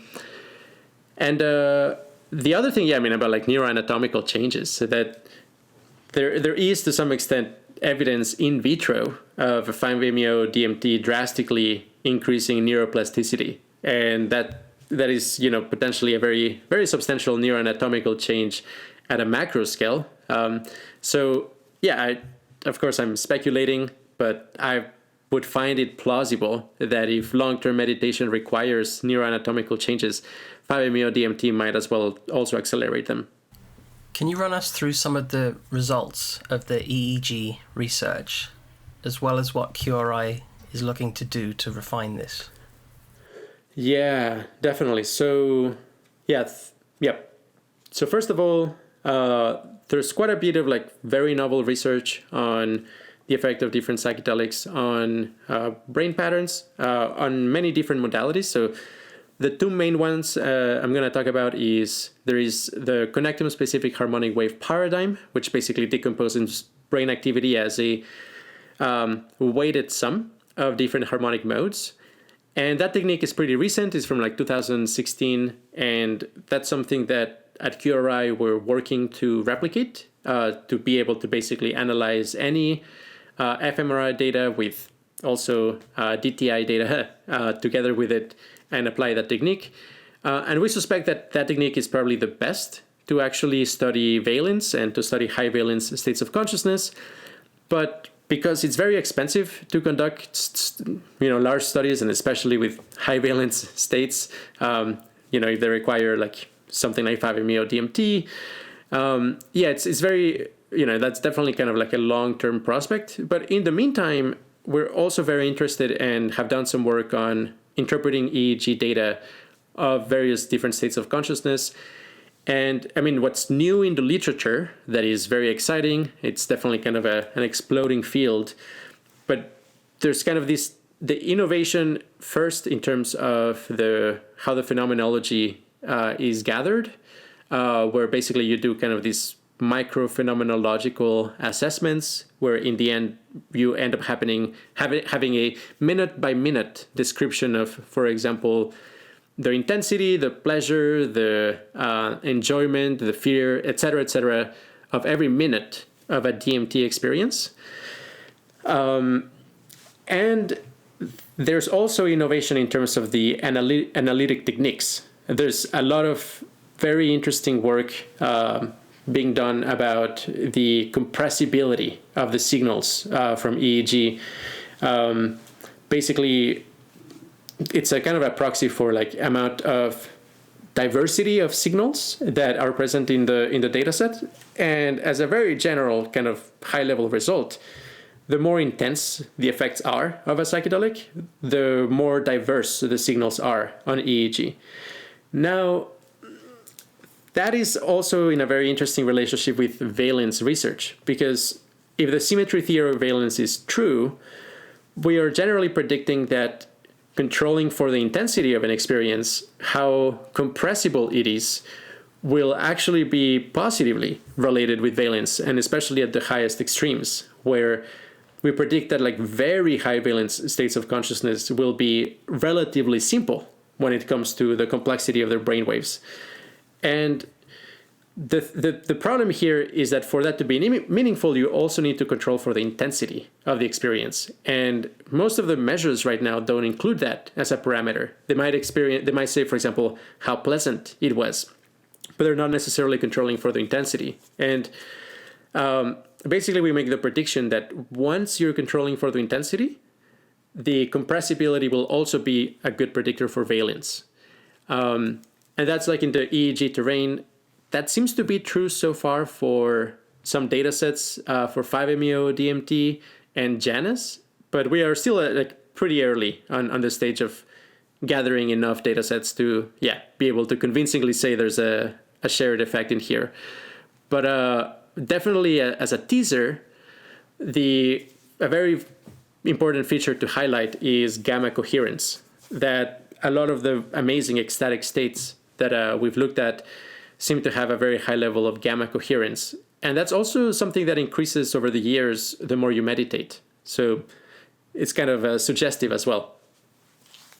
Yeah, so we've spoken a little bit about meditation here, and I'm curious how you would comment on my method of meditation practice, and perhaps tie this into your views on phenomenological time. So when I practice meditation, let's see how to best describe this. I essentially, in some sense, focus on nothing. There's no particular focus. And as soon as any kind of particular focus arises, as soon as awareness appears to contract upon a singular object, and that could be a thought, or it could be some particular aspect of the visual field, or a particular tactile sensation, or particular sound, anything like this. As soon as it contracts onto a singular object, I recognize that contraction, and recognizing that appears to automatically expand awareness back into resting or not focusing on a particular object. And in addition to doing this, I look for past contractions of awareness onto particular objects. So it might be that it contracted onto a particular thought or a particular thing in the visual field 5 seconds ago. And in the current moment, I can sort of look for those contractions because there seems to be some sort of residual contraction that is still there, some residual effects of the contraction. And then seeing that past contraction also releases it. And I find that much more powerfully builds momentum in the practice than just working with contractions that are arising in the moment. So the sense I get is that a lot of the sense of self and other, the distinction between inside and outside that I'm trying to deconstruct, it isn't just a thing in the current moment.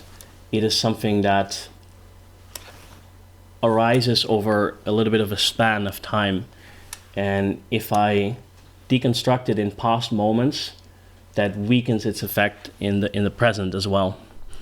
So maybe you could speak a little bit on that. Yeah, I think this is a fascinating practice, and I could definitely imagine it working in quite interesting ways in your perception of time and your sense of self and valence as well.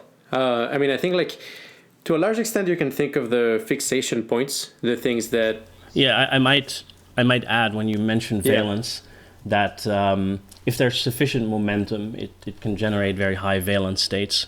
It can generate states that seem phenomenologically quite similar to MDMA in some sense, or perhaps MDMA mixed with a low dose of a psychedelic, where I generally meditate with eyes open, and at the lower intensity states, there's usually an enhancement of the visual perception. Things are more bright and more beautiful in a sense, as well as an MDMA type euphoria. Mm-hmm.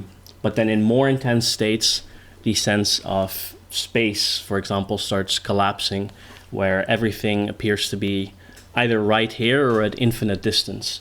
There's no sense of distance, and to the degree that you can make out boundaries of any objects at all in that state, it seems that, for example, your hand, if you're moving it away from your face, in experience it's just getting smaller. It's not experienced as it getting more distant, but it's hard to even make the boundaries of the hand. But to the degree you can do that, there's just no sense of far away and close by. And to some degree, time also breaks down to a lesser degree for me in that kind of way. I think, that's a fascinating practice and effects as you describe. I think like there's kind of two things to explain in here. The first one is kind of the sense of intensified energy of the experience. And then the second one is more the quality of it, like the low information content, as you say, like the lack of information about distance, for example, or time and space. So with the first one, kind of like, why would a practice like that take you to those kind of like highly energized state of consciousness? You mentioned MDMA-like or small dose of a psychedelic. And I think the key here to realize is that the fixation points, the things that we focus on that kind of trap or contract your attention as you describe it, they are energy sinks that, in a sense, our brain is set up in such a way that the things that are explanatory, they basically suck energy so that basically you fall into the shape of whatever is the best explanation of things. Now, when you're doing a practice like kind of undoing the contraction, and you do it, very, very diligently, in a sense, you're preventing these energy sinks from doing what they usually do, which is lower the immediate energy and crystallize you in a given explanation or point of view. And so there's going to be energy buildup if you do this long enough and effectively. Now, the thing you point out about kind of like not only doing it in the present with a new sensor input, but also kind of going back into the immediate past and realizing the contractions that you've done even without like paying attention to them or metacognizing about them. That's fascinating because it also highlights the aspect that like the feeling of the passage of time, like the feeling of what is going on and how things are changing. All of that exists in a sense within each moment of experience. There is this term by the classical phenomenologists like Merleau-Ponty or Heidegger called the spacious present or the spacious moment, that like the feeling of time passing in a sense is something that happens, all of it in the physical present in a sense. And this kind of has to be that way, because otherwise, how do you make sense of music if you're only experiencing the immediate pressure wave? Well, that doesn't have any information. Clearly the sounds that you're hearing is some kind of integration of information over the last at least few hundred milliseconds, and recursively on the states that you were experiencing even before that. And in a sense, like psychedelics dramatically change these first and foremost by making experience decay more slowly. So the tracer effect is something I was mentioning earlier. You get kind of visual phenomena lingering for longer, but this is not just visual. This is all also emotionally and tactilely, and like every qualia in a sense lasts longer on a psychedelic. And so you end up having a longer present, an expanded sense of time and existence. And a lot of like the weirdness of time on, for example, psychedelics, I think it has to do with like how the arrow of time can be constructed in novel ways when you make it long enough. So you can, for example, start to do this thing called looping, which is if you're hearing to very repetitive music on a psychedelic, you can get, in a sense, stuck in a kind of a loop where you feel that you're trapped, and like that's going to be forever, just repeating a tiny section. And even weirder, which is more related to your experience, is basically this thing we call moments of eternity, which is where like the feeling of the passage of time stops, and all that there is remaining is kind of a sense of existence or presence. And it feels like you're, in a sense, stopping constructing an arrow of time. And I would associate those states very much with very low information states, also typically very high valence states, where there's just like not enough information content in order to populate the arrow of time. So you have like, this like very intense qualia, but it's not structured in a timely fashion, so to speak. And that's roughly how I would explain what you're describing. At present, because of the lack of specific focus on research in this area, it would probably be fair to argue that there is a limited amount one can do to sustainably achieve higher valence states. Certain potential modalities like fMRI neurofeedback, to the degree that can even be done, are obviously outside of the financial reach of most people. If you had to make a list of modalities that are available right now and rank them by the finance required to pull them off, what would this look like? Right. So to a large extent, for people who are suffering quite a bit, definitely pharmaceutical route continues to be, for the most part, the most effective. Definitely people who are experiencing chronic pain, for the most part, non-pharmaceutical technologies can only go so far. I would say that, in that area, as far as like research leads that we have, it's very important to highlight that it might be worth considering taking, for example, anti-tolerance drugs as a possible research lead, and especially also when it comes to lowering the costs of things in terms of fewer side effects, but also having to take less over time. Potentially like anti-tolerance drugs, I imagine they will probably become pretty relevant in the future for improving the valence of people. And for those who don't know, these are basically this new area of research where if you take simultaneously, let's say a painkiller together with one of these substances, you stop developing tolerance to it. So they work just as effectively, no matter what. And a few examples of those are like proglumide and ibogaine, which right now, like very few people know about them, but it's fascinating that this is even possible. Now, for people who are not, in chronic pain, people who are... I have one question, sorry to interrupt. With ibogaine, do you need a dose that would give you a strong experience, or would a much lower dose be adequate to reverse tolerance to other drugs? Apparently, it is pretty effective even in microdoses, and there's a lot of like anecdotal reports from particular clinics that treat addiction, that in some cases, if people are like very afraid of tripping, for example. I mean, personally, I think like taking a high dose of ibogaine is quite a medical risk, so I wouldn't take that lightly. But yeah, microdose seems to be pretty safe, and it's something that you would do like, let's say, 1 every 3 days for like 6 months, and within that span, it can take somebody who needs, for example, 40 milligrams of morphine to relieve the pain that they experience. Take it all the way down to like 2 milligrams of morphine to be just as effective. So it's pretty miraculous just how much it can do so.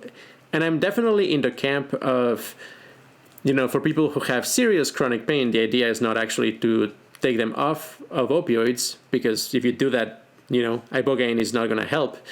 But yeah, just maintaining the dose as low as possible. And I think like that will probably be a revolution in mental health. You've mentioned in a recent podcast, and you kind of touched on it earlier, QRI working on some sort of modality combining stroboscopic stimulation with some other techniques. Oh my gosh, yes. So we have several names for these. One of it is LSV, which is light, sound, and vibration. We also call it the anilotron, although if we commercialize it, it's probably not going to be called that way. But it's anilotron in the sense that it facilitates this general category of effects we call neural annealing. And the idea here is that if you can raise the amount of activity in a neural network safely up to a very high level, you basically unlock the possibility of kind of doing an unconstrained exploration on how that network could basically activate. And what you will find is that if you do that in the proper way, and you, in a sense, heat up the nervous system in a healthy pace that is not overwhelming, but still gets it to a high level of activity, and then you let it cool down in a good schedule, basically you would reinforce very harmonious patterns in the central nervous system. And the analogy would be with metallurgy, with basically increasing the temperature of a metal and then letting it cool slowly, and you get a rearranged atomic lattice structure that is much more symmetrical and homogeneous. And with kind of that in mind, we kind of like thought of like, okay, how can you safely increase the activity of the nervous system to the level that is basically required for kind of this melting of previous patterns and exploring new ones. And, a very typical example where people have very transformative experiences is at concerts. Now, in many cases, concerts are like actually dangerous and unsustainable when it comes to the volume of the music. But very high volumes do have kind of this benefit of like allowing you to enter an altered state and work out emotional problems very effectively. So in a sense, the nervous system kind of wants this very high volume, but a way in which you can give the very high volume without, harming any of your sense apparatus is by kind of distributing it across more modalities. And that's something that we were predicting would be just as effective, if not more. And what we are seeing is that indeed, if you play what we call full spectrum music, which is music in as many modalities as possible in a coherent and fully synchronized way, you engage the nervous system in the same way as, a transformative experience at a concert, or taking a moderate amount of psychedelic substances. It doesn't take you to 5-MeO DMT levels or something like that, but it is definitely pretty noticeable. I mean, it's for people who have tripped before, they would say like, oh yeah, like at the peak, this felt like 150 micrograms of LSD or something like that. So it's a psychedelic level energy, and we have found that in particular, it's very helpful for people to work out traumatic experiences. And we also strongly suspect that with a setup like that, you can also reduce the effective dose of something like MDMA to be able to treat things like PTSD. And yeah, this is an active area of research for us at QRI. We have like a team dedicated to basically mapping out the state space of light, sound, and vibration stimulation. Yeah, it's really interesting what you said about concerts and the volume aspect there. There's a band called My Bloody Valentine. Are you aware of them? Yeah. Yeah, their whole kind of egregiously volumed noise jam kind of thing at their concerts. Yeah. I mean, I have not experienced it. I have gone to a very loud Spangel concert, which I was kind of disconcerted with the intensity, and actually I had to leave early because I thought it was potentially too damaging, even with earplugs. But you own a machine, right, that makes the body vibrate in tune with the music? Yes, that's right. What's that called? I think it's commercially available. Yes, and I highly recommend you get one. It's called a Sub Pack.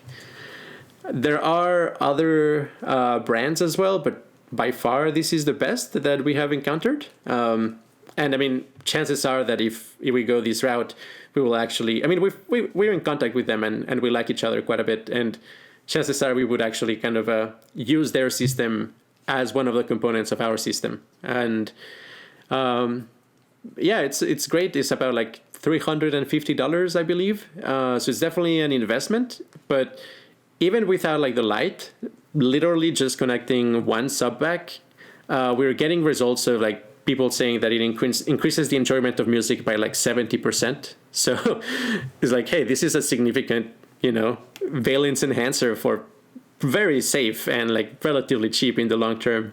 Is that for sub bass? It's basically what it does. It renders the part of the waveform that is roughly between 10 and 200 hertz, but primarily between like 20 and 80 or so. That's kind of the, yeah. Yeah, I think I've heard of that. That's very interesting. Going back to the My Bloody Valentine thing, if I recall correctly, I think the premise there was trying to beat a kind of submission, a right, transcendent surrender into the audience from the volume, the sheer volume.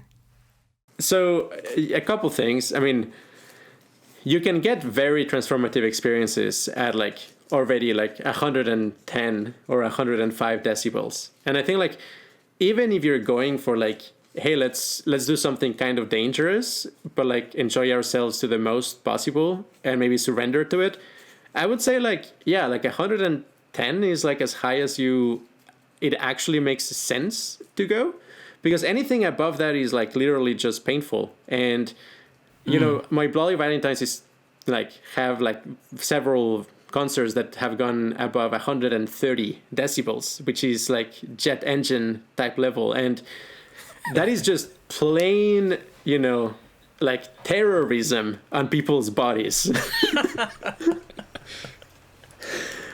People report that it looks like there was a bus crash or something like that, like a train wreck when they go to one of the concerts. It's just, yeah.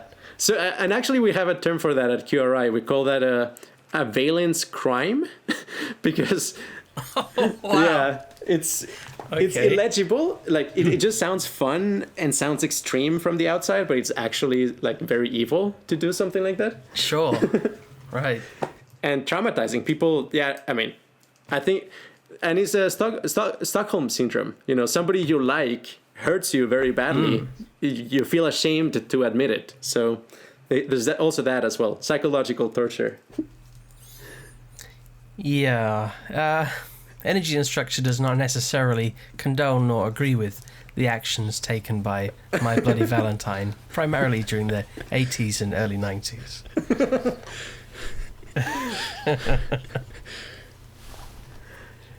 Okay, so where were we? The synchronistic events? Right, yeah. So this is something that we've talked a lot about over the years, Maurits and I. Many people who have done a lot of meditation or used psychedelics report an increase in quote-unquote synchronistic events. Do you think this is likely something achieved by a shift in perception that's picking up such things and giving the illusion that the external world is responding to a shift in state?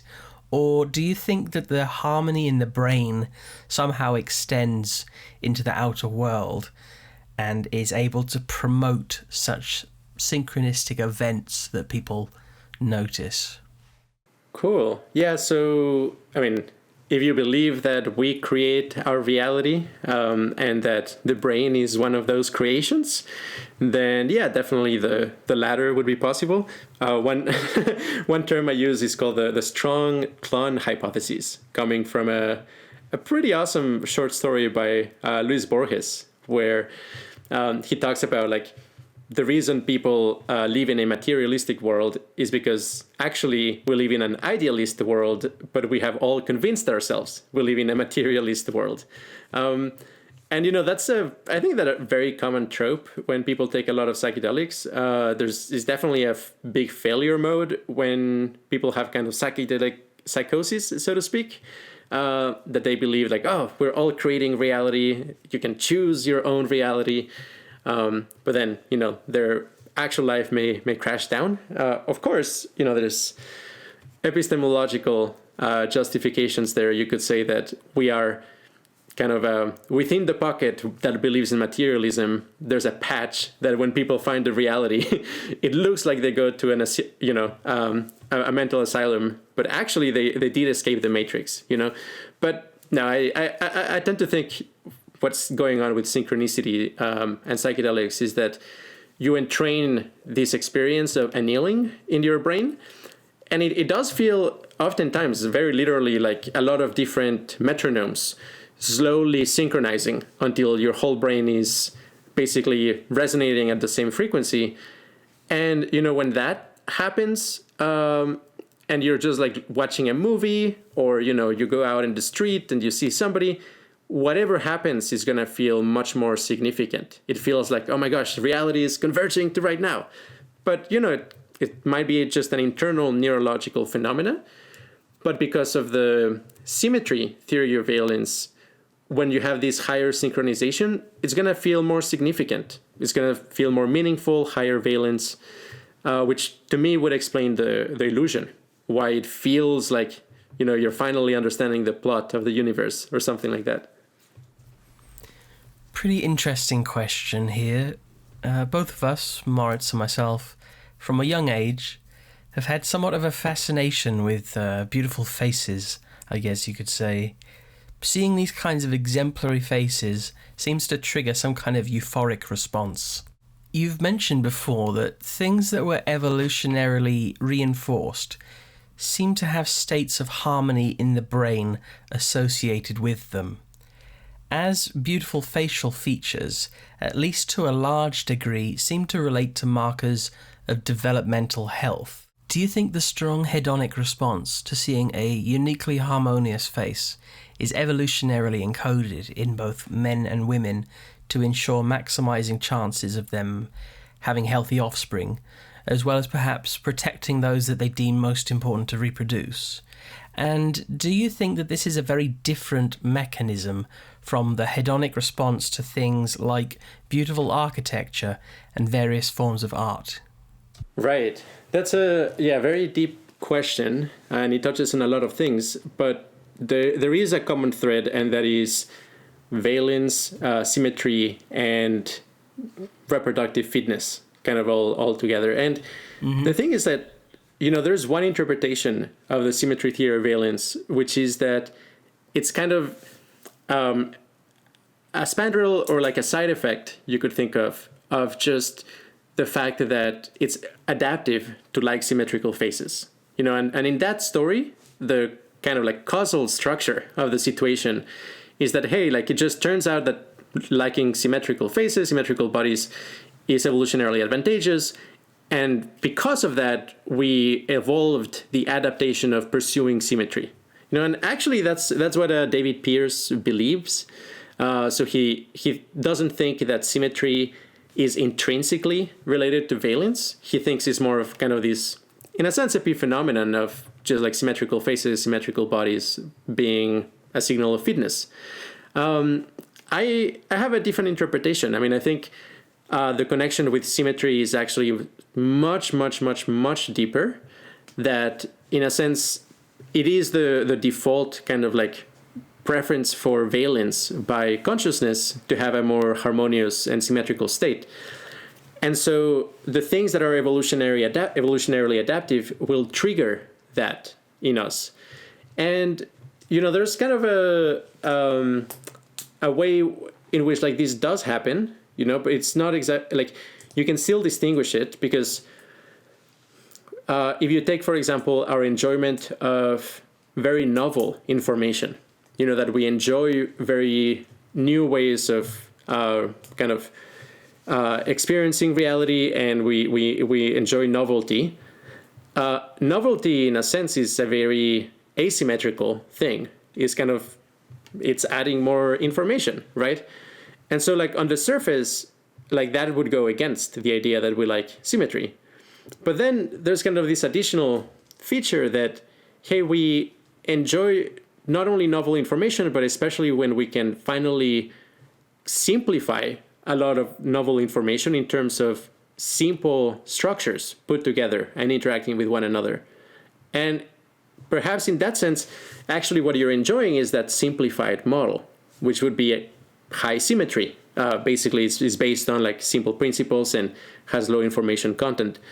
And likewise, whenever we experience and learn new information, there might be kind of inner opioid release, and that might have the side effect of feeling more kind of harmony and feeling good, euphoric.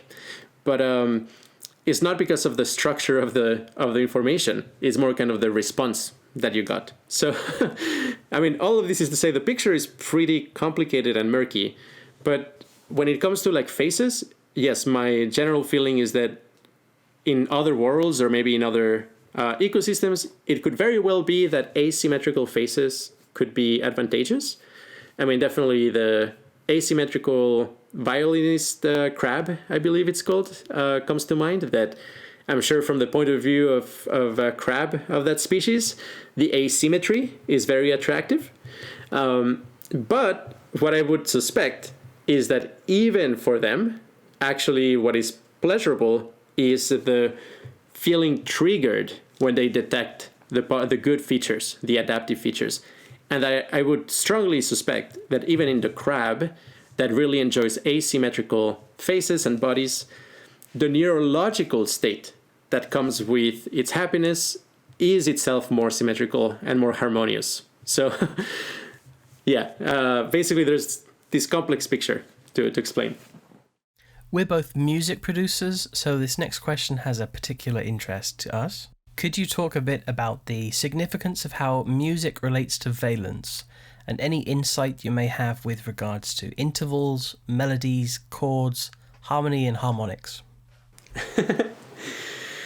Awesome. Yes. I mean, I think if you look at like music theory for the most part, it really looks kind of a patchwork of different case-specific observations and patterns. Like most music theory is not kind of based on first principles that make sense, either from a information theoretic point of view or from the point of view of evolution or anything like that. And it really is not very explanatory. It's much more descriptive. Like, okay, like this is how you can analyze the harmony of a piece of Schubert, or, you know, how you make a pretty good keys for a particular instrument. But I would like to basically say that if you take as a premise that a good music theory has to explain music in terms of valence, that basically valence should be the kind of deep explanatory resource that you're using to create your music theory, that you can actually create something that I think simplifies so much of music theory and explains it in a relatively simple way. And this would basically be constructed by understanding what patterns of sound are dissonant and are unpleasant or jarring, or for those familiar with meditation, attention grabbing and contracting. So in a sense, you can, for example, look at William Cetheris, pretty awesome music theorist.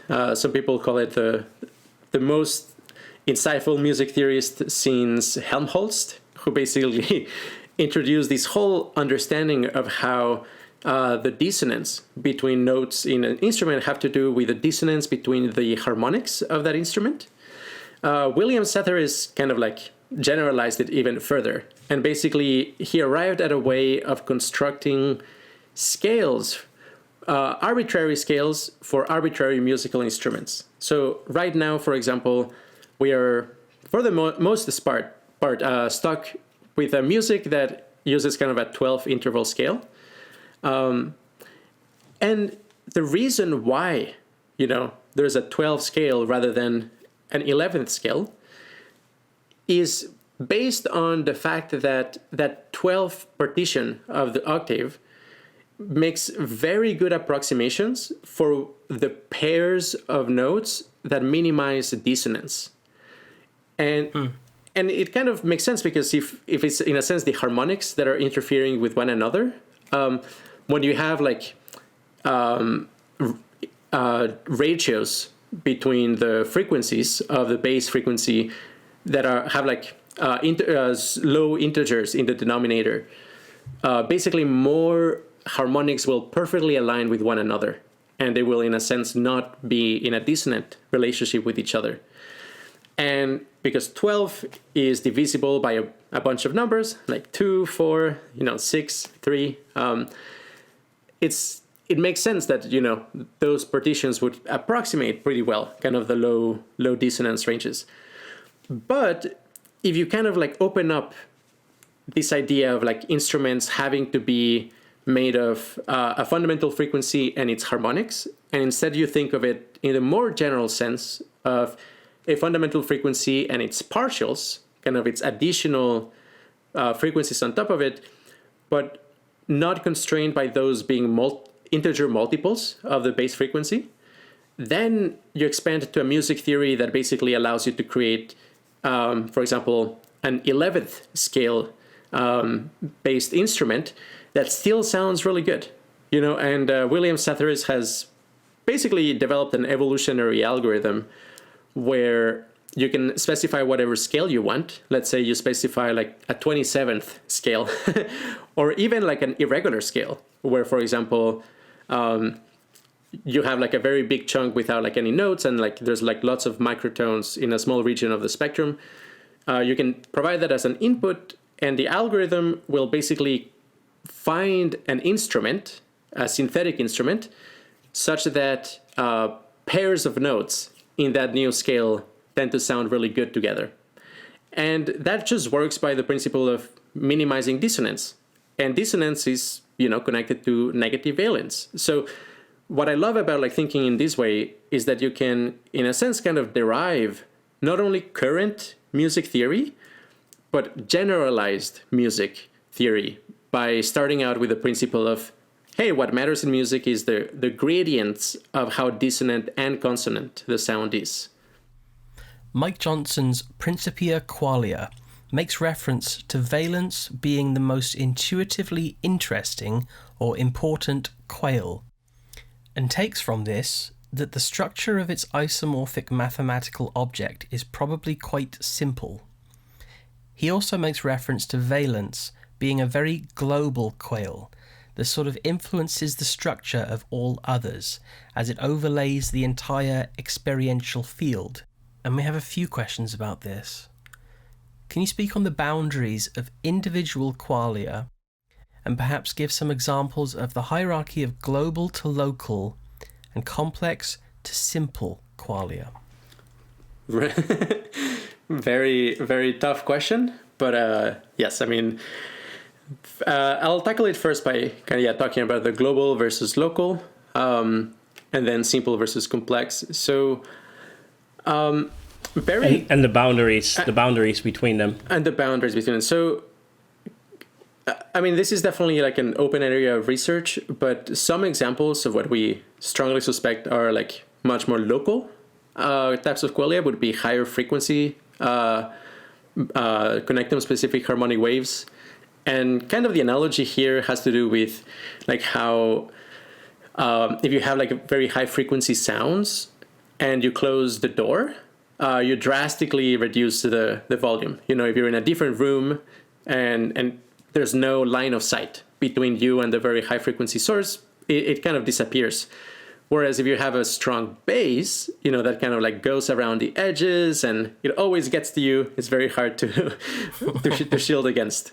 That's why you always will remember the bass of a party of your neighbor, you know, at 3 a.m., but not the higher frequencies ones. And likewise, yeah, with connectum harmonics, the lower frequency kind of like they are more delocalized. They're like kind of like just more across your entire nervous system, whereas higher frequencies are like very region specific. As a general rule, you know, you can have exceptions to that.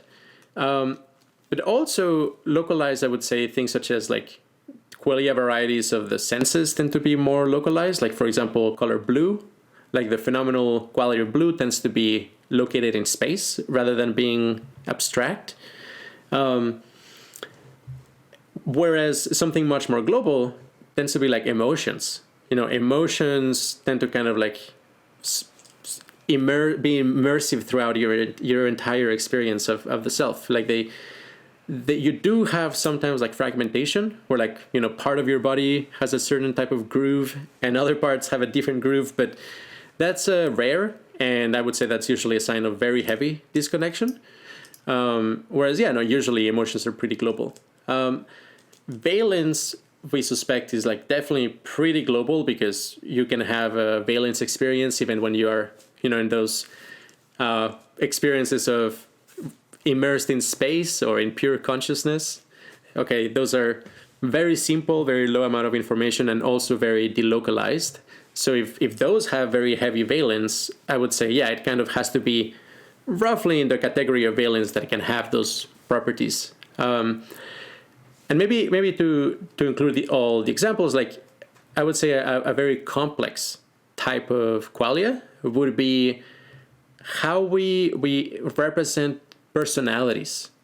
That like, I mean, some people can have in psychedelic trips this very strange feeling of personality tripping, where like, okay, like rather than the colors being randomized or exploring alternatives, you may feel that a person's personality is changing chaotically. You know, it's very unsettling, again, because we tend to think that we perceive the world directly. But what I'm saying, it kind of illustrates that personality comes with a certain qualia.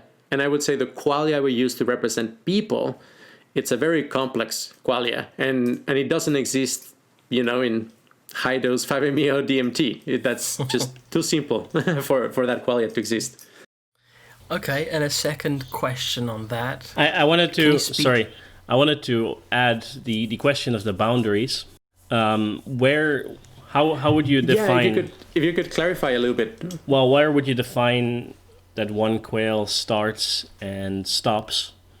Is it infinitely reducible, or? Yeah. So it really. I hope the question is clear. But for example, say a certain emotion, you might consider it one quail, like a certain instance of experience of that emotion. But perhaps you could break it down into multiple sensations upon closer inspection. Yeah. I think it ultimately will depend on what is a true formalism for qualia. If, for example, you have a formalism that you decompose an experience in terms of a graph, where each node is kind of a fundamental quail, and each edge is a local binding connection, in some sense, the experience hangs together as a unit. As long as the node is connected to the graph, there's a path somehow between every node and every node. In that sense, it is a unified thing, and of course is irreducible in the sense that if you just take a piece of the graph, you're examining a different experience all of a sudden. And in that sense, experience is intrinsically irreducible. But to the extent that you can use, mathematical components to define the identity of an experience, it does give you a notion of, okay, what is the just noticeable difference? The smallest possible change you can make to an experience that will transform it into a different experience. And in that sense, there might be an objective sense of there being kind of the boundary around the information content of a particular quail. And I honestly suspect that it's much smaller than we tend to think. And I mean, those very insightful meditations in Vipassana that people talk about, like being able to notice, like 30 different segments within 1 second in experience, chopping experience super finely. Yeah, I mean, that suggests, of course, it's not direct evidence for complicated reasons, but like it at least like suggests that the granularity of experience can be much smaller than we tend to realize. So yeah, I would suspect the graph that represents an experience is actually very, very large, of the sort of, 100 billion nodes at the very least, or something like that, where, yeah, if you change most nodes, the difference, it's extremely tiny, but it's real. It's still a different experience. Mm-hmm. Okay. And can you speak on why the simplicity of the isomorphic mathematical object of a given quail might correspond to its significance for global, but not so much local qualia, assuming you agree with this? Yes, I think this is one of the deepest questions I've been asked actually at a podcast, and it's one that really kind of like ties a lot of things together. It's like, where would this kind of like fundamental, relationship between kind of globality and valence and symmetry arise? And I mean, there is this fascinating area of research in physics that basically tries to describe conservation laws in terms of symmetries, where, for example, conservation of energy has something very deep to do with the fact that the world is time symmetric, in the sense that like the laws of physics don't change over time. And then, there's like other things like preservation of mass that is like intimately related with translational symmetry. And I mean, in the end, all of that is kind of like deeply connected, that like wherever you have an invariance across a particular space, in a sense, wherever you locate the properties within that invariant space is kind of embedded in the entirety of that space. And because there's this global symmetry that has been preserved, this global invariant. So to the extent that, symmetry and low information would be very intimately correlated or connected with valence, it would also suggest in this very strange roundabout way that it's also connected with very global properties of the the isomorphism of the experience. Again, this is definitely at the frontier of knowledge, and we need a lot more people, thinking in this level to make progress. But that's my answer for now. Mm-hmm. So that pretty much brings us to the end of our questions. Is there anything else you'd like to share or update the listeners on? Right. So, it's quite interesting that how at QRI we work, basically we have kind of these sprints several times a year, where for a month or two we concentrate and we do a lot of focused work as a team. And then there's kind of this, what kind of would be more the marathon part of the year, where we are kind of living in separate places and working remotely.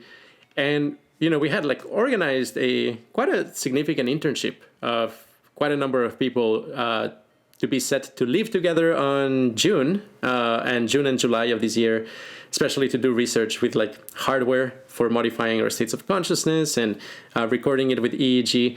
And a lot of it, unfortunately, is now not possible given the current circumstances. So we actually shifted the strategy into a fully virtual internship, which obviously comes with pros and cons, but we're pretty excited about it. And we also decided to move it forward because there's no reason to wait, given so many people anxious to, in a sense, contribute in meaningful ways now that they have a little bit more free time, perhaps.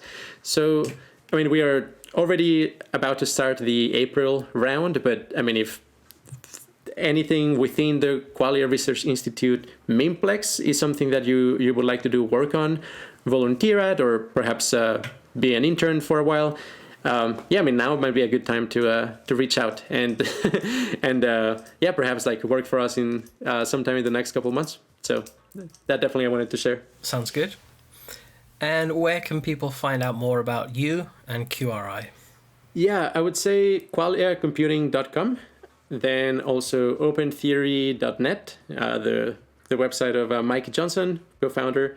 Then there is neuroticgradientdescent.blogpost.com, blogspot.com. And then there is qualiaresearchinstitute.org. And that's the main websites. You can definitely feel free to add me on Facebook and join a Facebook group as well. We have for people interested in these topics. But definitely keep up with the main websites and you'll be aware of mostly everything that's happening. What's the Facebook group called? Qualia Computing Networking. Yeah, we'll definitely include links for those. And so thanks a lot for joining us. Oh my gosh. Yeah, no, it's fantastic and really good interview, super deep, and definitely very impressed with all the material that had to be consumed to make this interview. Well, thanks. Yeah, it's been a pleasure. And that wraps up our conversation with Andrés. We hope you enjoyed the first episode of our podcast. If anything was unclear, feel free to drop a comment and we'll be happy to clarify.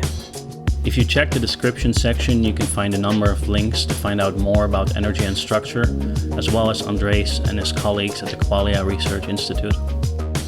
Thanks for making it to the end. We hope you enjoyed it. Look forward to hearing your feedback on the show, and we'll see you next time.